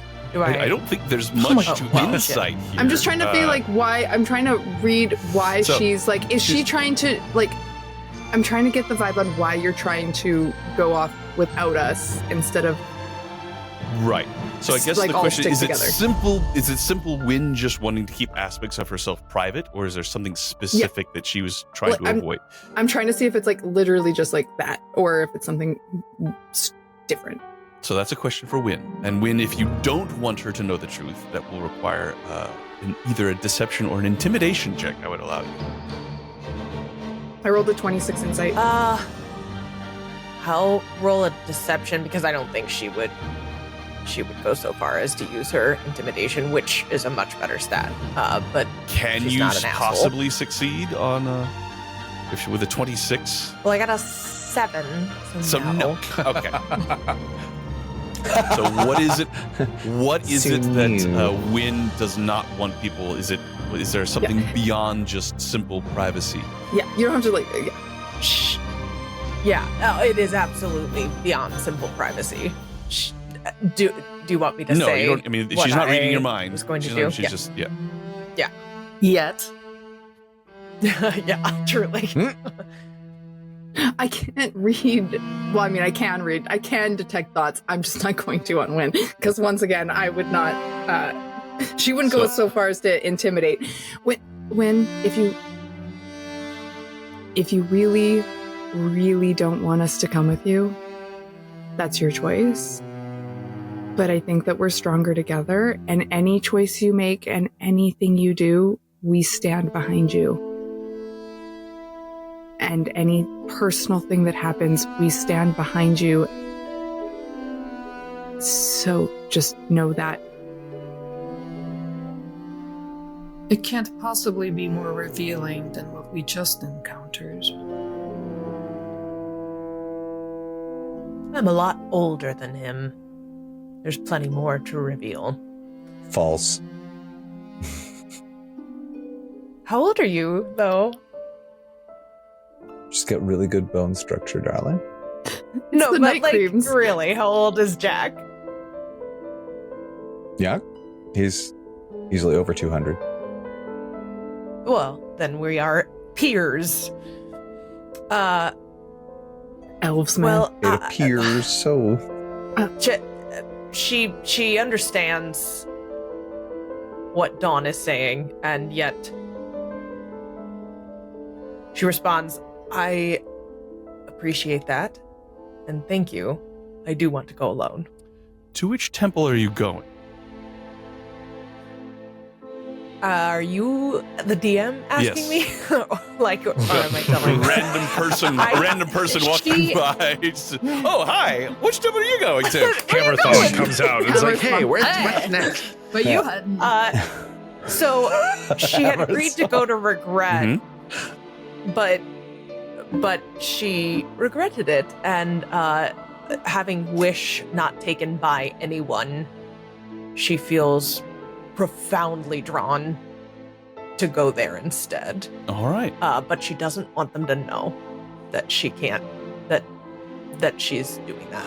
Aha. Well, will you be dissuaded from following Win group? Dawn meant what she said. Is that if Win Dawn's really the only wants, respectable one in this is that group. if Win really wants to do it on her own, she'll let her, but that she thinks it's a bad idea and should trust the group. All right, but that's not insisting. Yeah, I wouldn't force her to take us with. So it would be the rest of the group and how they react to Win wanting to go off, and Dawn allowing it, and me allowing it. I just shrug my shoulders and walk away. Okay. So it sounds like when you have the privacy that you seek. However, I will ask for a stealth check from Niall, who is trying to follow you, I have learned. Oh, yeah. And Yak will, Yep, I was DMing, yeah. but yep. yeah. I mean, Right. of course, though. Oh, yeah. Like, No. I know that you, Tess Human, will not be mad at that. Okay, that is a 15 on the die plus something. Let's see. Yak casts Jack, should we try- invisibility on himself. Oh, it's at advantage. And- Sorry, hold on one All right. second. So, And Dawn's just How am sitting I there. gonna do Why this? am I suddenly all alone? exactly. Where did everybody go? 28 on 28 stealth. on That stealth. definitely beats Win's passive. With invisibility, which is low. visibility, Jack, you will not be able to see Jack either. I take flight. Are you sure? As a red streak of a soul comes screaming out of the sky. I'm not flying like high in the sky. I'm trying to kind Yeah, but he's saying- more use it for speed. Yeah, but he's saying, oh, you're not going up into the sky? Yeah, I'm just using. I'm like literally like maybe 20 feet off the ground. So is Soku is Dawn the only person who is actually not following Win? Yep. No, but the second, second my entire party Dawn leaves will- me and disappears, I'd be like, Win, they all left. Where'd they go?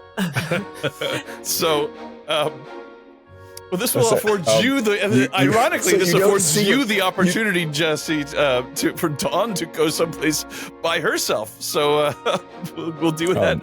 So, Dawn, you will hear right next to you. So, like, if you want, I can turn you invisible too, and you can follow. But it's up to you, kid. I'm gonna respect her wishes. And that's very noble.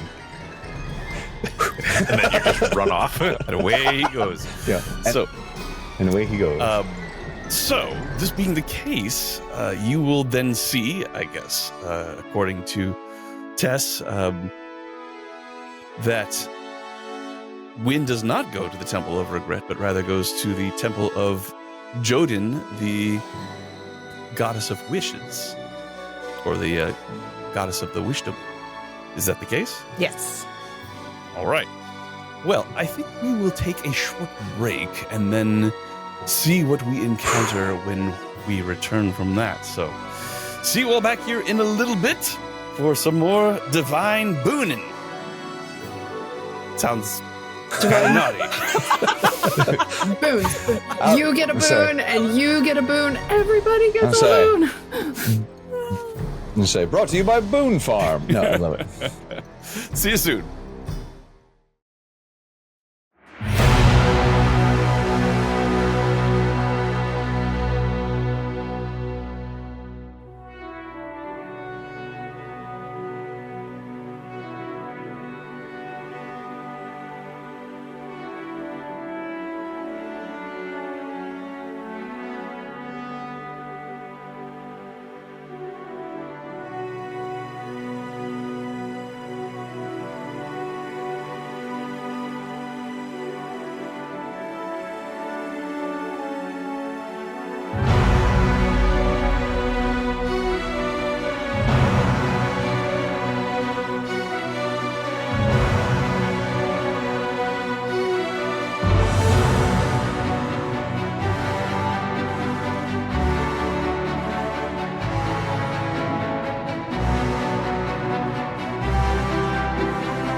And welcome back.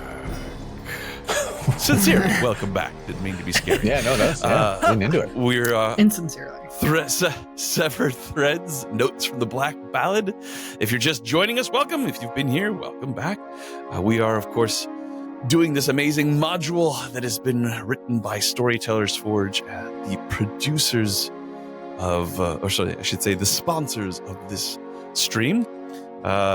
If you like what you're seeing and want to check out this module yourself, it is for sale. You should definitely check it out in the link in chat.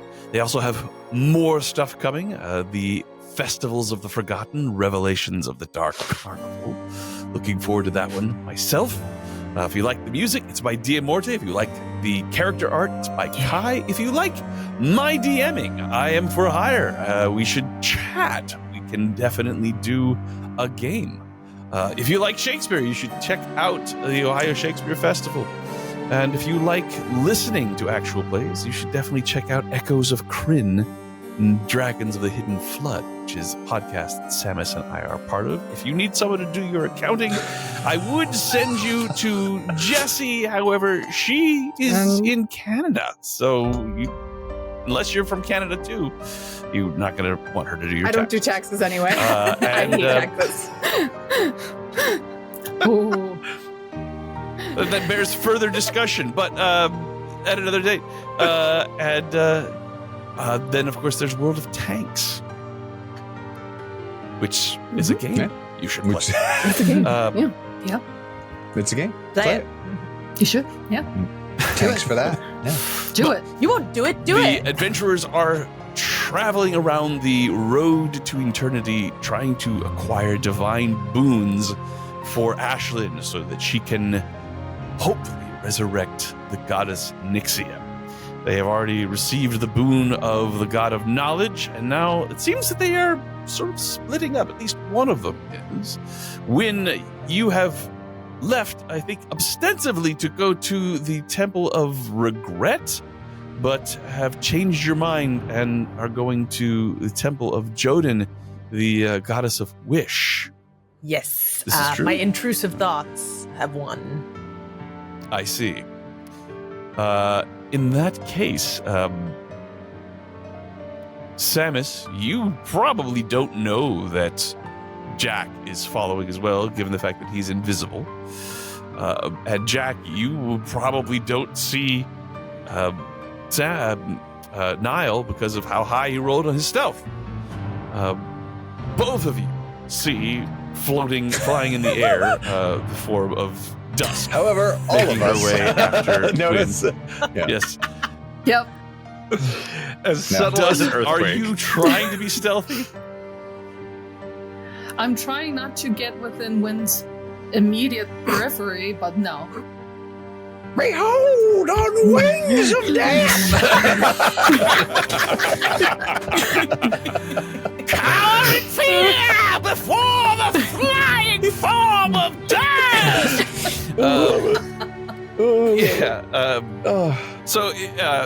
So yes and no is what I'm getting from that? Yeah. Me? Okay. What's your passive perception, Win? 13. This is pretty low. Okay. So, Dusk, if you don't roll stealth, if the road was as full of people as it usually is, probably wouldn't be an issue, even if you are flying with giant demonic wings. As empty as it is, unless you try to be stealthy, Wynn's going to see you. Let's see what story the die. Okay. Oh, actually, I rolled 19. All right. Just on the die. Accidentally, Dusk is being stealthy. Very well. We'll chalk it up to Wynn being very distracted. Meanwhile, Dawn standing by herself because all of her friends. Suddenly Dawn's just standing there. stealthy. Okay, I guess I'm alone now. Bye, everybody. Yeah. Right. So, all three of you see Wynn head towards the temple where she has been before, the temple to Jodin. As before, this temple seems very subdued, almost quaint compared to the ostentatious Gothic grandeur of the neighboring temples. It's very simple, marble. It is sculpted to resemble a oversized cottage, perhaps. But the most noticeable thing about it is that it is a very large front courtyard, which is lined on the left and the right with walls of white marble. There's no front wall, no gate, just columns wreathed in ivy that support a welcoming arch, and dozens upon dozens of feline creatures lounging inside the courtyard walls. Some are curled up on the green grass on the ground. Others are stretched out on the long ledges that line the inside of the walls. You see many common cats, but some are almost alien-looking, still recognizably feline, but with extra legs, extra tails. You see one that has numerous eyes, almost like some sort of spider-like cat. One creature in particular looks like a blue-winged mountain lion. They all watching you win intently as you step in. And in point of fact, both Niall and Jack, as you move into this courtyard as well, you can tell that these cats are watching you as well, despite what you may have cast and or rolled. Wynn, do you stop at all in the courtyard, or do you just walk into the temple? I think I would just walk right into the temple. All right. Unlike the Temple of Knowledge that seemed to be filled only with priests and monks devoted to the Academician, this one is filled with refugees. The interior is as humble as you would expect based on the outside, filled with rows of cots that line one side of the Great Hall, and then rows of tables that run along the other side. And you see all of these refugees trying to enjoy a meal in safety. It's actually very hard to tell who the actual clerics of Jodin are. These people here, you assume, are souls that either have not had a chance to find housing, given the huge influx of souls that is now coming into the Sunless Crossing, or have had their housing destroyed as part of the ongoing conflict. But it's quite full. What do you do? God bless you. Look around to see if there's... Did they follow me in? Am I allowed to know as a player? I think having seen, first, just figuring out where it is that you were going, being different from what it is that you said, and knowing that I'm being observed by the cats, I think I will have let you take this journey solo. Okay. Heard you sneeze and you hear him say, God bless you. So you're making your presence known. Force of habit. Sorry. I am annoyed, but not at all surprised. Dusk. I landed by the You landed by, Did you it? didn't go in. Yeah. Did you go in? Just crashed into the building. Did Sorry? you go into the temple? No, I landed by the door once I saw her go in, and I'm just standing there kind of shocked, stupefied. Okay. All right. So, yes, when you're aware that Jack is there. Is anybody with you? It's pronounced Jake. Who, me? Yes. No. I mean, Niall and Dusk's by the door, and Dawn is definitely not here. Mm-hmm. Well, whatever. And I look about for maybe a perception check to see if I can get any sense of, who's the hammer song here that I can speak to. Gotcha. Make a perception check. I got a 15. A 15. Well, again, very difficult. You don't see anyone that really stands out as a priest or a priestess. However, as you are looking around, a halfling woman does approach you. She has light brownish skin, silver hair, very cleanly shaven at the back and at the sides. The hair on the top of her head is cut short, styled to form a triangle of spikes that flare out in every direction. She wears very simple clothes and a stained apron. She wipes her hands on a rag and looks at you and says, I don't suppose you've come looking for a warm drink or a soft bed. By the look of you, I'd wager you have some matter of grand import to discuss. Name's Tack Walnut. You can follow me if you like. All right. So she leads you through this area to what appears to be a makeshift kitchen in extreme disarray. Dirty dishes and pans strewn everywhere. And she speaks as you walk. She says, It's a great irony, isn't it, that most of the people who are in this city don't actually need to eat. But she gestures at all the dishes. that would certainly seem to indicate that they definitely want to. And I suppose that a hearty meal can do wonders if soul's mental well-being is not quite what it should be. Wouldn't you say? Certainly. Well, then perhaps you wouldn't mind pitching in a little. All right. I can do that easily. Great. Well, we'll need the floors mopped. We'll need some dishes scrubbed, someone to dry them, and maybe scoop all food scraps into a bucket and lug it out to the cats. Which would you prefer I do first? I think probably the food. That way, if it drips on the floor, then you can clean it up. All right. And she gets right to work. All right. This halfling woman, Tack, also seems to be busy as well. As soon as she sees that you are off to a good start, she steps out and continues doing the work that she was doing. Jack, what do you do during all this? I was just thinking about that as I was like, do you want me to dry and then you wash, or like which? Well, you could pitch in. Help? Okay.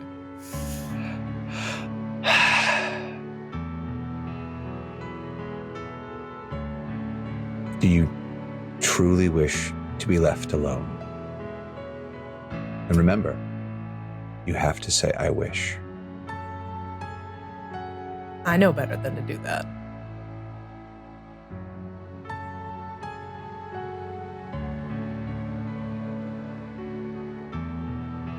Then, if you don't want me to leave you alone, I will help.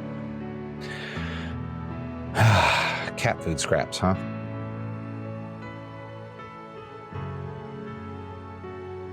All right. So, All right. Jack, you scrape together a large bucket of food scraps. And Still invisible, mind you. So this is this delightful, like sword in the stone, like Merlin cleaning. That's like that's. one of my favorite scenes of all time, actually. It's delightful. I love the grumpy. I love the grumpy sugar cup, and he's like. Yeah. So that is Niall, a grumpy sugar cup. So who's my grumpy sugar cup? Grumpy sugar cup. Merch! I need merch. As you struggle with this large bucket of food scraps to take it out to the courtyard invisibly, once again the cats look at you, but as they completely ignored you on your way in, now they come en masse and just begin to rub up against you, pawing up into the air, batting at your feet, trying to get at the food and at you. Not like they're wanting to hurt you, just being the aggressive marking of territory that cats tend to do. Very, very friendly out. No biscuits. No biscuits. When it is simple but grueling task. There are a lot of dishes, and there is a lot of mopping to do. But it sounds to me like you get at it without so much as blinking an eye.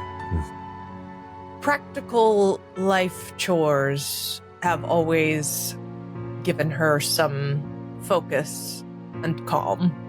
So she actually, while it is grueling and she is tired, she emotionally is not drained by it.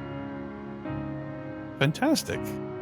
Well, after about an hour and a half of constant work, the rush seems to have died down, and you actually look at what is, for the most part, a clean kitchen. There's still dirty dishes coming in, but certainly better than it was. And you see Tack Walnut again, looking at you. She has a smile. She says, "Oh, it's good to see that despite the armor and the weapon that mark you as a fighter, you're aware that not all enemies require slicing. It wasn't always this way. Elbow grease. Well then, I am the High Cleric here at the Temple of Jodin. Normally there's quite a line to see me, but we've been focusing on other things recently. So at the moment, you have my undivided attention. What can I do for you? I come from Ashlynn. She has asked our party to gather boons. I seek one from this god. A divine boon from Jodin. May I inquire as to what Ashlynn, the Sovereign, intends to do with such a powerful gift? Save us all. No further explanation, I don't know if it's mine to give. I can respect that. Well, are you truly aware of what it is you're asking for? No. Another truthful answer. If you were to be given the divine favor of Goddess of Wishes, and potentially had access to powers and abilities that you've never even dreamed of, what do you think you would want to do? I'm not sure.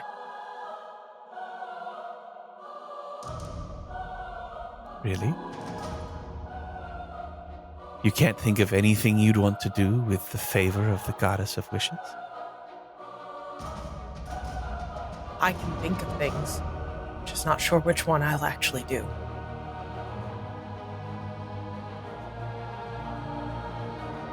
Well then, I suppose it's just a question of asking Jodin herself. She closes her eyes and takes a deep breath, and then opens them, and you see just white light in her eyes. And she speaks, this time with a voice that is not quite what you heard before. What is it?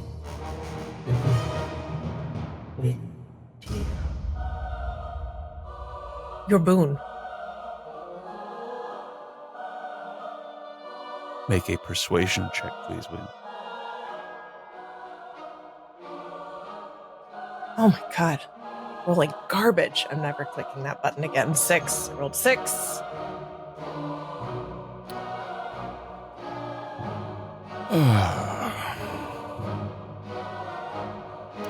I am afraid that a 6 is not enough, as the light flickers for a moment and then goes out. Wait. it stops, and the eyes open. The light stays there a little bit, and then I'll tell you the flickers back. truth. I want my daughter back.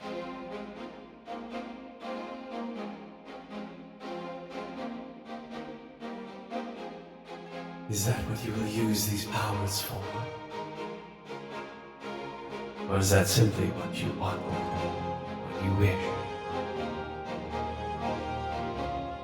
How could I not use this power for that? I don't want to. But maybe I'll be compelled to. I wish I hadn't come. I wish I'd gone where I said I was going. I just couldn't walk away from the idea of it.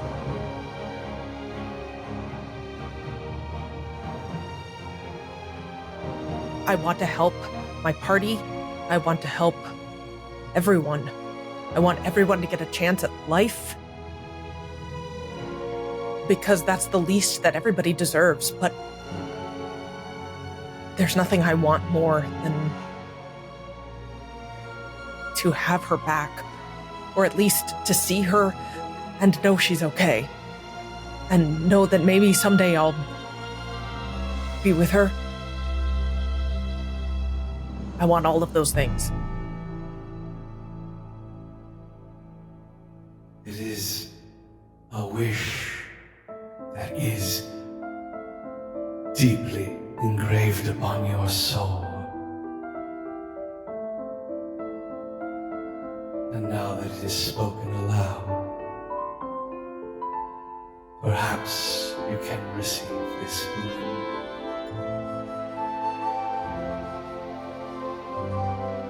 But I do need you to make another persuasion check, Win. However, I will give you advantage on this one. DM, just Use actual dice. I'm Don't click not. the button. Yeah, DM, just a quick question. We can't in any way like I can't offer bardic inspiration or anything like that for this moment, or I Kind of too didn't know late, if I this would was. say. I'm sorry. It's okay, I got But so, Oh, go ahead. an hour and a half has passed, so invisibility would have dropped anyway. Absolutely. So, So 18. oh, what did you get, Win? An 18. 15 and then 3. That is a success, as the eyes that you're looking at of this little halfling begin to glow, and you feel this light take up your entire field of view.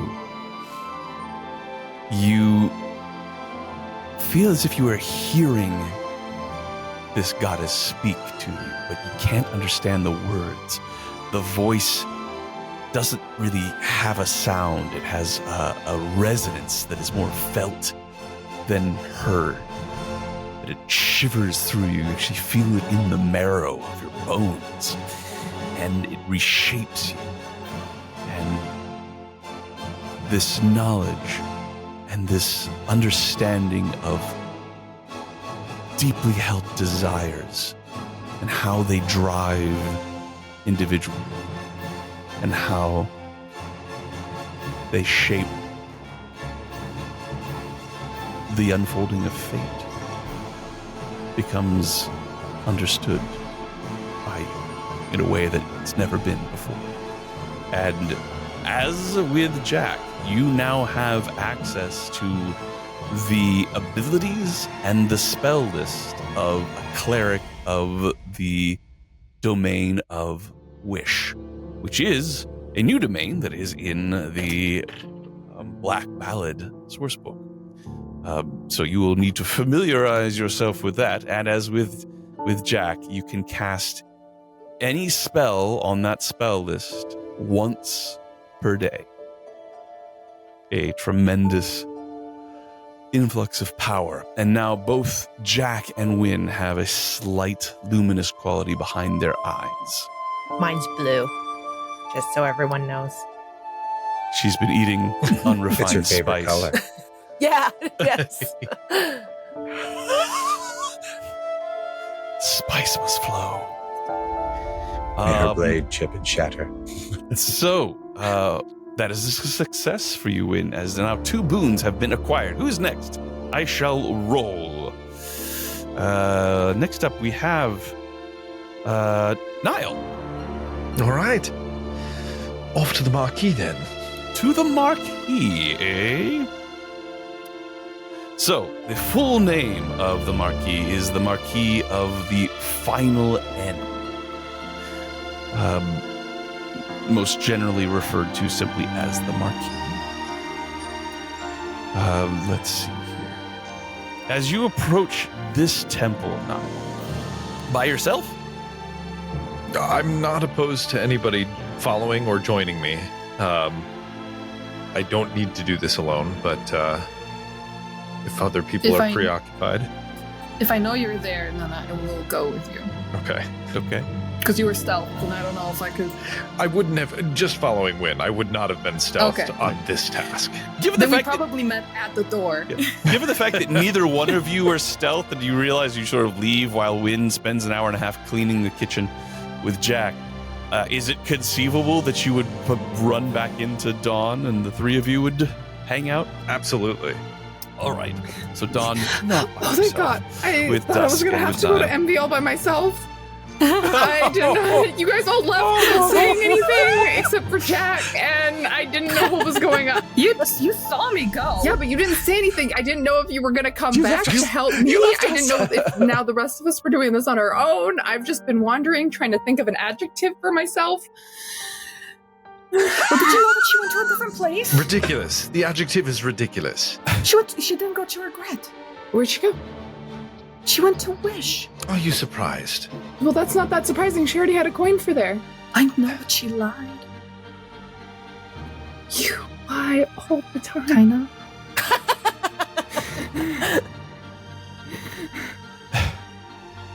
But that's her choice. It was private for her. She had her reasons, and I chose to respect that. Apparently, Yeah. I'm the only one. And you guys say I'm nosy. Yes, that's correct. Yeah, pretty much. You are. I'm not there, but you are, yes. Somehow you know. hear Jack in the back just saying, All righty. So, the three of you then make your way towards the Temple of the Marquis. You are greeted by what looks like a giant mausoleum. There are gravestones that line the path that lead up to a square monolith of charcoal-colored stone with a single skull carved beneath the A-frame of stone shingles. The structure is not all gloom, although there is a door that is made of polished gold, which is flanked by windows tinted hues of pink and orange, which provides entry into the temple itself. Again, not anywhere close to the huge throng that has been at all of the places you've tried to go to. All of the lines are missing, so you're able to walk right up to the door and step in. Stark contrast here. The inside of the temple is very bright and welcoming. Looks more like a cross between a cafe and a library, as opposed to the interior of a mausoleum. There's a central chamber that acts as both what you assume to be a worship hall and a throne room. And you see in this chamber numerous pews of dark stone, and at the center, this throne of beautiful black obsidian that is sitting on top of a slightly raised dais. Seated on the throne, you see a being that can only be the Marquis himself. A tall being with black skin, no hair, and a rather placid expression. Impeccably dressed. Is being attended by a half-orc in well-fitted robes. Also looks very finely made and a very dapper cut. This deity, as I said, has taken the form of a dark-skinned human. Eyes are quite piercing. Color of gray, stormy sky. The overall look to this deity looks like someone who's gone to great pains to make their appearance very fine, but also has gone to pains to make it look like they didn't try very hard to make it very fine. Sort of getting that fine line, looking effortlessly stylish. Perfectly manicured hands. This clothes that he's wearing, a expertly tailored three-piece suit. Exquisite fabric. Subtle tartan pattern of blacks and whites and grays. Has a silk scarf, and hands are steepled in front of him, watching as you approach. Tilts his head slightly towards the cleric at his side, and the half-orc opens his mouth and places his hands in a welcoming gesture, and he says, "Please enter and be welcome, honored souls of great renown." I wonder if we would be so welcome if you knew what our task was that we had just completed. I know much. I know where you have been, and I know the incredible gift you have received. And as the half-orc speaks, the figure sitting on the throne gestures as if they are the ones speaking. There's a bit of theatricality going on here, perhaps. Then I will direct my gaze to the one on the throne, even though it's the half-orc that's speaking. And you're not angry with us? Far from it. You made a request, the domain of death. An extremely gutsy move. And it has paid off. I won't lie. Oh, God. I have my views on a great many subjects, but I am not going to go against the will of that which lends me its power from time to time. Well, I'm grateful that I'm not seeking your aid with your ire directed at me. I am curious. There are others who would not take such an enlightened view, but I am not one of them. I am curious, then. You believe this to be the right course of action? That I am less sure of. The decision was made. Now that it has been made, I would be a fool to second-guess it. We are the same, then. Had you come to me first, I might have counseled you differently. Then I imagine you also know why it is I am here. Yes. And may I say thank you for taking the time to dress so appropriately for the occasion. I simply died this way, but you're welcome. You have excellent taste. Oh, I know. I think it goes without saying, everyone here dresses accordingly. To what end, I wonder? For my part, I am not a deity that revels in death and dying. I appreciate life. I want the mortals who worship me to experience life to its fullest degree. And that means the trappings, garments made with care and style.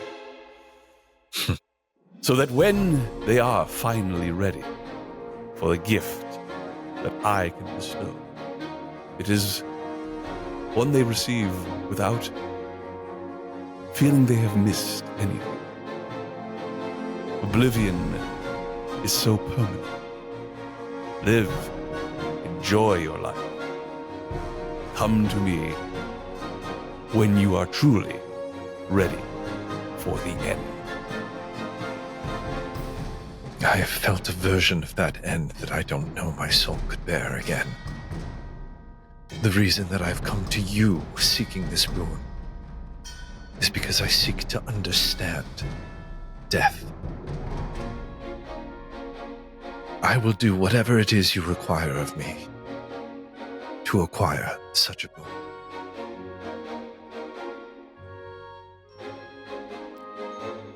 I require nothing.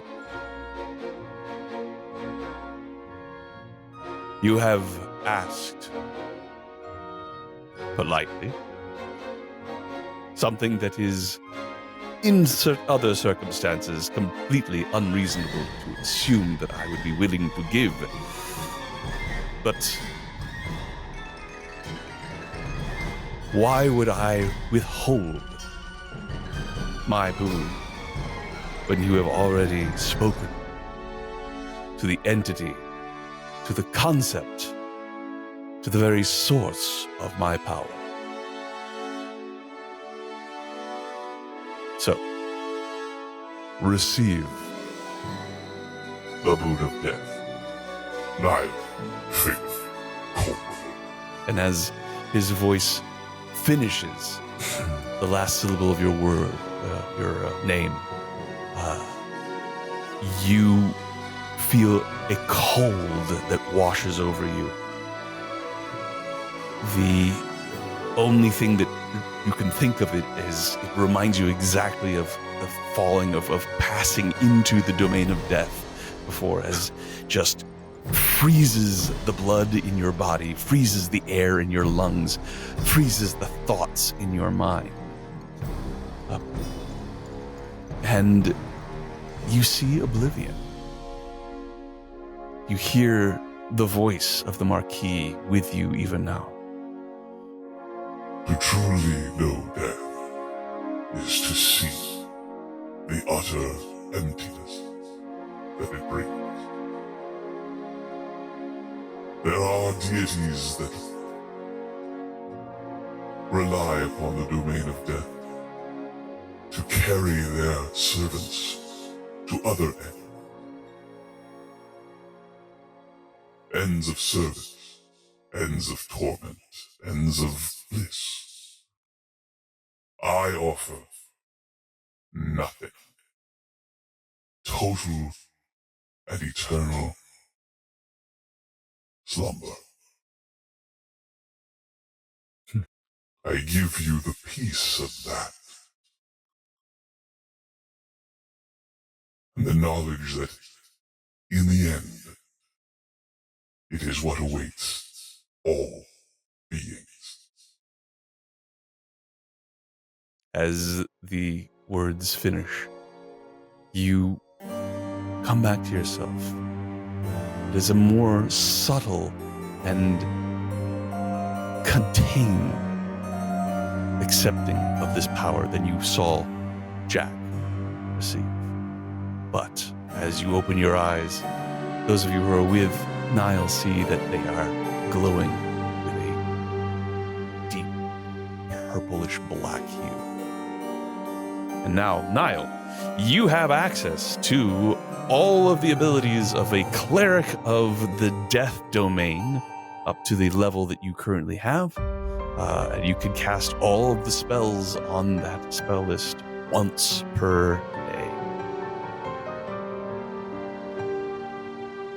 I promise I will do everything in my power to restore balance, so that you and what you do is appreciated to its fullest extent by all you touch. The half-orc gives a bow. And the Marquis steeples his fingers again, watching you. On my way out, I'm just going to very gently straighten the tie of the half-orc and then I'll leave. Very nice. Let's see. So, there are now 3 of you left, correct? 2 of us. 2. 3 people have got their boons. It's just the twins. Just the twins. Sisters. Well, let's see. It's going to be Dusk. Dusk. Where are you heading, Dusk. Dusk. Me. Goose.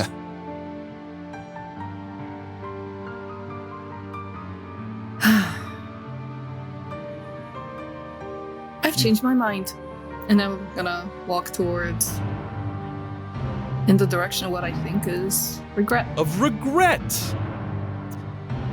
Very well. Love that. So, the Abbey of Reflection is very austere, devoid of any of the garish trappings or holy markings that you see on other nearby temples. It has brass doors that are polished to a mirror sheen and are wide open. You see a steady flow of souls coming in and out. Apparently, when tragedy strikes, the desire to come to terms with past regrets grows very strong indeed. So, while there is no line, there is quite a few individuals. You come in, you see the hallways are choked with souls waiting to be admitted to counseling chambers, which also seem to be lined with mirrors. The clergy are easily recognized. You can see they have these holy symbols that also have mirrors upon them. They seem to be a bit overwhelmed, and you think you might be waiting here for some time. However, as one of the clergy comes by you, he stops for a second and then touches his holy symbol. Looks confused for a moment, turns slightly, and then starts and touches it again and makes his way towards you, gone. And looks at you deep in your eyes and says, "I'm sorry. Is there something of great importance that you wish to discuss?" There is. However, in this situation, it is actually my sister who would like to discuss it. And I Your sister? will turn and point to Dusk. So as you turn and reveal Dusk behind you, the man starts again and touches his holy symbol and says, "Ah, yes. Yes, indeed. Well, may I help you? My name is Titus. I am what is known as the High Counselor here at the Temple to Contrit, the god of regret." Hello, Titus. I am here to seek a boon of your... Perhaps we should go and speak Lady? someplace privately. Yes, please. Do you mind, sister? Of course not. Dusk, are you okay? Oh, yes. Before I walk away, I will just gently place my hand on your arm, just as a, I'm fine. All right, I so he believe in you. leads you to a quiet room. There's a little fountain that is releasing a small burble of water. And there's a plant in the corner, comfortable chairs, and he sits in one and motions for you to sit in the other. He says, "Do you require any refreshment?" I am fine, thank you. Stiff and... I sit down very stiff. Like, this is comfortable? I don't understand this. Forgive me, my connection to my God sometimes directs me to those individuals who have particularly intense regrets. And you seem to be such an individual. I am here to help, but I do require you to take the first step. Oh.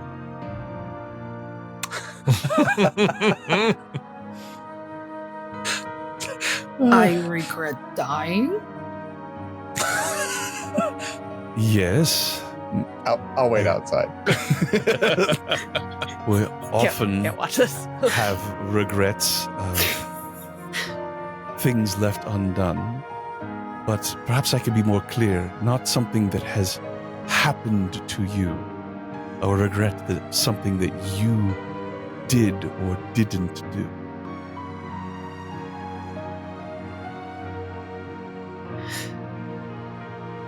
Oh.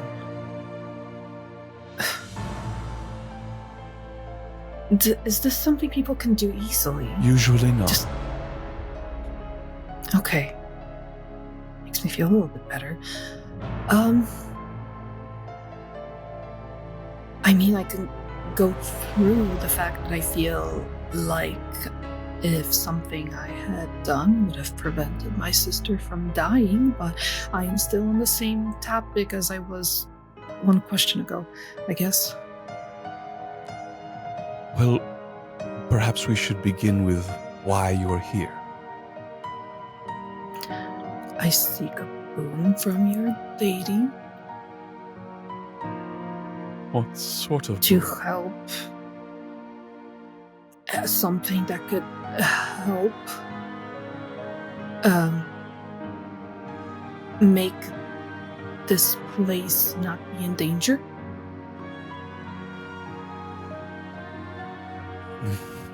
You're in danger. Yes, Also. I am aware, but I don't understand. A boon. Is this boon for you, or on behalf of someone else? On behalf of Ashlynn, The Sovereign. we The were- Sovereign has asked you Yes. to receive a boon from Contrit. Well, I wasn't specifically tasked with Contrit, but I was tasked to go get a boon. See, a divine boon.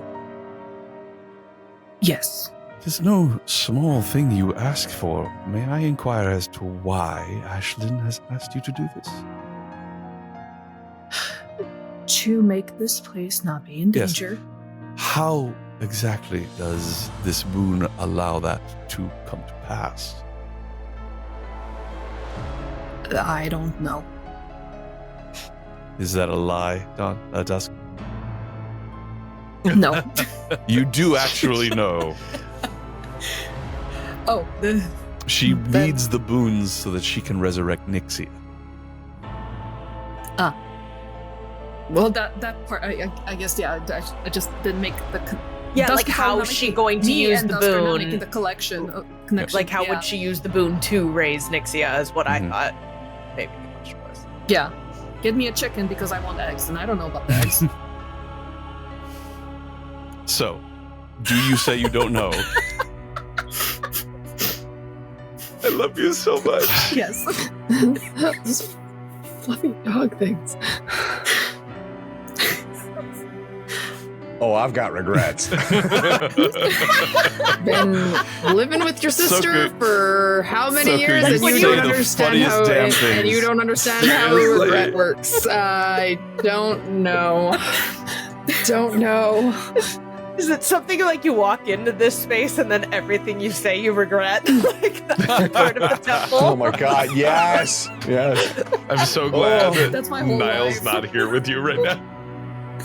Oh my god, yes. It's probably best your sister's not with you either. So, Titus continues. Yeah, it's a good thing I'm in Titus continues to look at you intently. Why does the Sovereign want you to acquire divine boon? The power that it gives is going to help her achieve what she thinks is best for this place. Has she told you not to reveal why? I just don't know if it would be good for what will happen to be so easily revealed.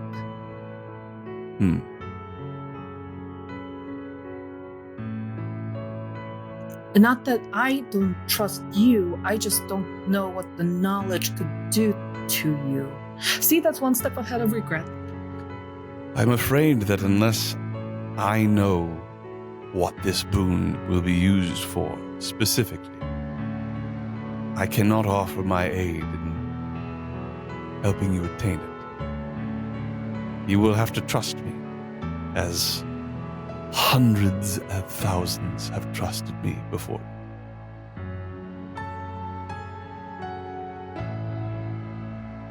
Doctor-patient confidentiality, I don't know the word.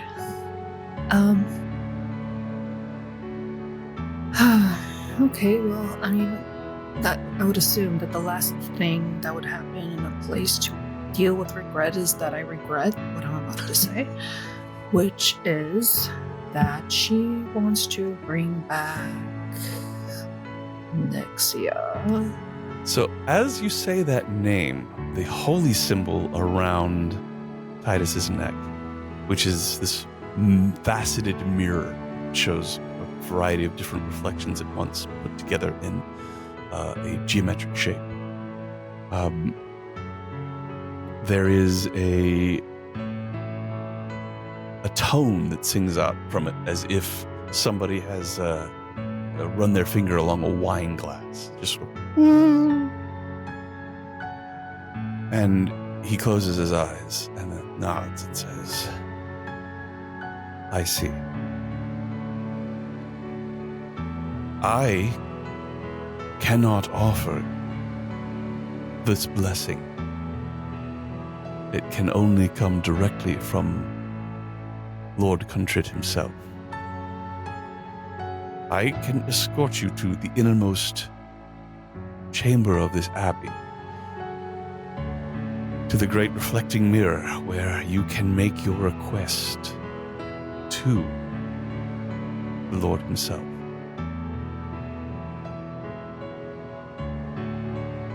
Take some time. Clear your mind of anything except a deeply held regret. You must articulate it and offer it to Lord Contrit as sacrifice.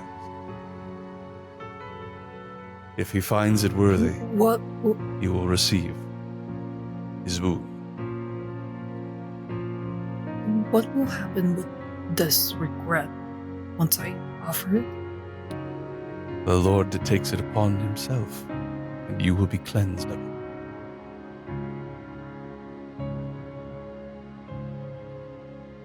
Oh, okay. Easy. Not at all.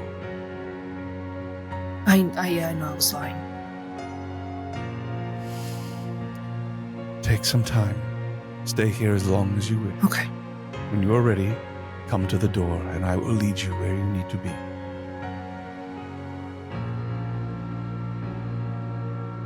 No need. We can go. Are you certain? You know, certain things you have in your mind that as soon as you're asked the question, it just comes rumbling out. Well, yeah. If you're sure. And he takes you away from the throngs of people, speaking with other counselors, into a small walled chamber. Stone. Its only decorations are a very small stone bench, large enough for one person, illuminated from a small skylight above as if by a spotlight, and a large standing oval mirror. Its frame is made of polished brass, and its undulating glass surface is reminiscent of ripples in a pond, very similar to the Grove of Atonement. Quietly, Titus closes the door behind you, and you are left alone in this room. What do you do? I hesitate for a few moments and I start to walk to the mirror. Okay. And I'll square off with it, glaring at it. Like it's a challenge. I will, from under my sleeve, I'll pull out a very janky, banged up looking gold bracelet that has a very badly shaped watermelon tourmaline in it.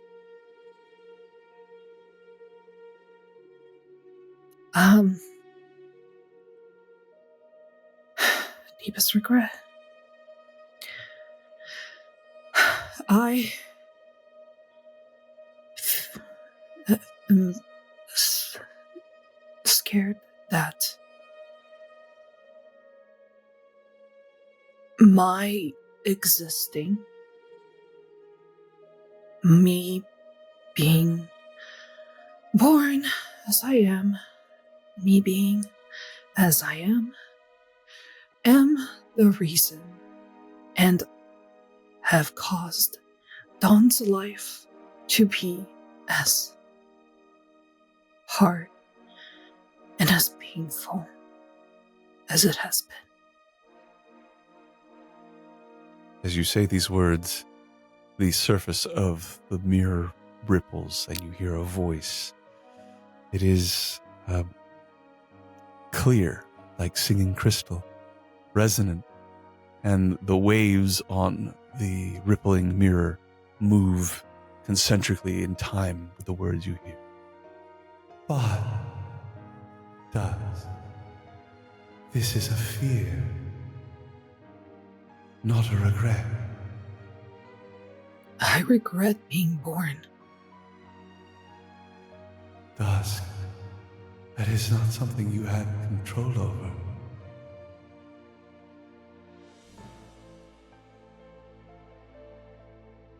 This fear you have, that you have made your sister's life harder by being the way you are. Is it truly a fear? Or do you know that it is true?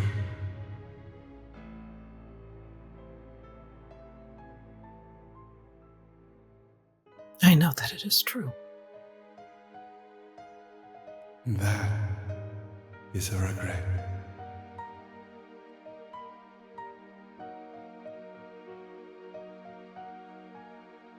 Thank you for speaking it. I can only offer you a way to acknowledge and heal, but I cannot force it upon you. I understand. Do you wish to be absolved of this regret? Yes. Then, because that would help her. Then know the truth. You are who you are because she is who she is. Both of you complement,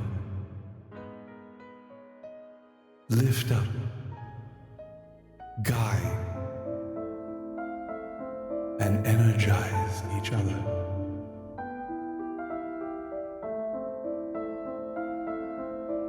You do not need this regret, Dusk.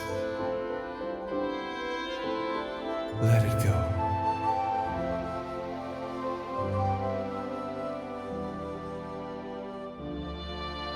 Do you?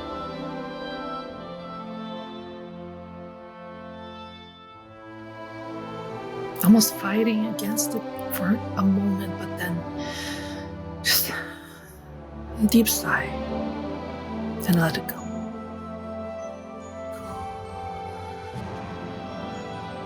As you let this regret change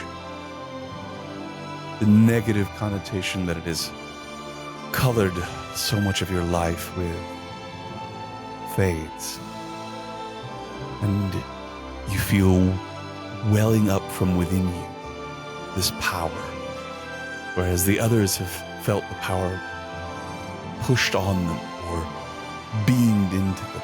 You feel this one growing from within. It comes up from somewhere deep within you, as if your soul is spreading actual wings and flying to a new, lighter state of being. Do you have any negative effects going on right now? And are you poisoned, exhausted, anything of that nature? No, just her All right. disposition. Can't greater restore you from that. We're stuck with that one. But the feeling of airiness within you fades. You could see your reflection in the mirror. You have a slight teal, luminous quality to your eyes now. Your personality need not have changed, but I invite you to contemplate what true acceptance of this truth, as far as your relationship with your sister is concerned, might do for you. Letting go of a regret like this can be incredibly cathartic. Yeah. So, that leaves just one. Though, as I go ahead. exit the room and I see the group, I just walk over and without any hellos or highs, just hugs Dawn. Oh, are you okay? Yes, and then hug is over. Okay. Jarring, but okay. I'll take it. Unprompted hug. I love it. That's like hug number 6. Yeah. The episode where Dawn gets all the hugs. Yeah, all the hugs for Dawn. Oh, man. It's Dawn's best day. So, at this point, I would say that the group has reconvened. All of you having gone on your little adventures. All of you, except for one of you, now bearing noticeably glowing eyes. I feel a little bit envious right now that all of you guys are glowing a little bit and I'm not. I'm sure you'll be soon. Yeah. We could cast light on you. Or maybe a little inspiration. Ooh. Huh? It's fine. I can do this. Of course you can. You absolutely can. And we will head towards Xavier and the domain of envy. Xavier, god of purgation and envy. Purgation is a word. Look it up, kids. As I look it up. Google purge. Oh, okay. Okay, Google, what does purgation mean? Oh, okay. Now everyone knows. A vicar. So, Okay. Xavier's Temple, very simple in design, is single solid dome of black opal. The architecture is an apt representation of the works that Xavier and his followers conduct. Let's say in the time you were waiting for folks, you took a little time to learn something about Xavier. Mhm. What he does primarily is he governs the sealing of rifts in reality that would otherwise serve as gateways for untold terrors that come from the void. So, only fitting that his temple is a solid, airtight structure, without any openings except for one, a single circular door of solid white stone, 15 feet in diameter, behind which is a tunnel that stretches through 30 feet of solid stone. Once inside, as you pass through it, there are 3 stone doors that secure this passage into the temple itself, one at the outer end, one at the inner end, and one in the middle. Dawn, you were able to find out that all 3 doors are never opened at the same time. However, as you approach this doorway, you can see straight through to the inside. At first, there are no signs of anyone or any disturbance, but when you enter into the tunnel, you start to hear muffled shouting from the interior. What do? I hear muffled shouting from a door, through a door I can see. You can see all the way down the tunnel. It's quite a ways, but you can see into what appears to be a large hall. You can hear shouts and screaming coming from there. I would head towards that. All right. I assume the entire group goes as well. Absolutely. Any precautions? Oh, absolutely, yeah. So the moment you step inside the chamber, frantic shouts and eerie shrieks assault your ears. There are dozens of robed figures here. You can see them darting between columns, looking upward with looks of terror on their faces. Amongst the panic masses, you see a trio that stands out, clad in what you now come to recognize as the red cloaks of the accursed guard. It quickly becomes clear what everyone is focused on. 30 feet up in the air, hovering between the columns like some bizarre balloon, is an impossible horror. The exact shape of the creature is difficult to discern, as its skin appears to be mostly translucent, while its form swells and contracts constantly. You see numerous mouths all over the bulbous form of it, and tentacles. Thousands of tentacles growing, squirming, writhing all over its body. You see the reddish-purple nervous system stretching beneath its translucent hide, and you see half of these tentacles appear to end in a single hooked claw of black bone, while the others end in small mouths filled with sharp, blackened teeth.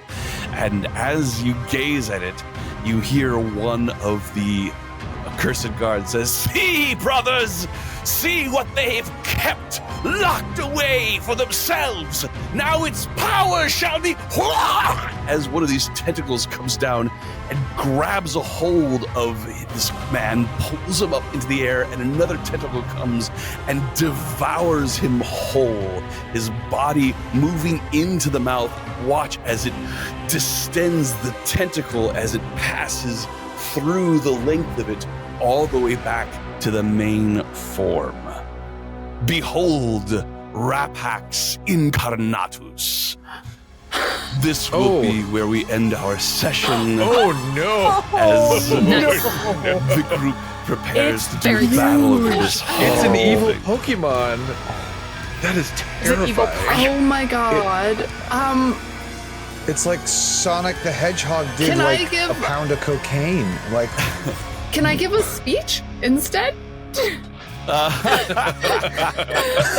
terrifying.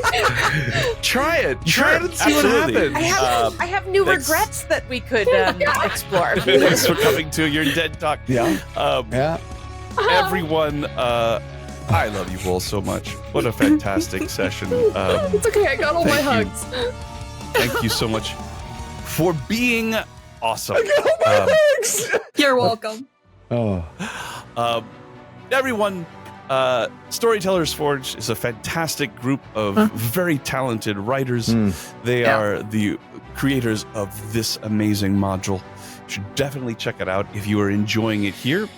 There's, excuse me, there's so much more to tell. looking forward to all of it. If you are wondering what else they have, well, wonder no more. They have Festivals of the Forgotten, Revelations of the Dark Carnival, as well as novels and other works that are set in this same universe or universe adjacent. The music you've been listening to is by the incredible Diamorte that is led by Drake. This music both written for and inspired by this module, and it kicks all the ass. If you like the character art that you've been seeing, then you have the wonderful Kai to thank for that. All of us here have our various projects going on, so all of that is listed in the chat as well. If you are looking for a professional dungeon master, then please consider me as a potential choice for that. If you're looking for amazing theater, then please check out the Ohio Shakespeare Festival in Ohio. If you are interested in listening to more of me and more of Samus, our fantastic podcast, Echoes of Kryn, Dragons of the Hidden Flood, is available for you. If you feel like blowing things up, then check out World of Tanks, where you will get to see some of the things that Soku has been working on. And if you need somebody to do math at an incredibly fast rate, making all the rest of us feel kind of stupid, I'm an accountant. Yes. And more than that, she is an incredible role player and game player, and this is the only place where you will be able to see her doing it on stream. That's it from me. Everybody, say goodbye. Goodbye. Good night. Goodbye. Goodbye. See you next time.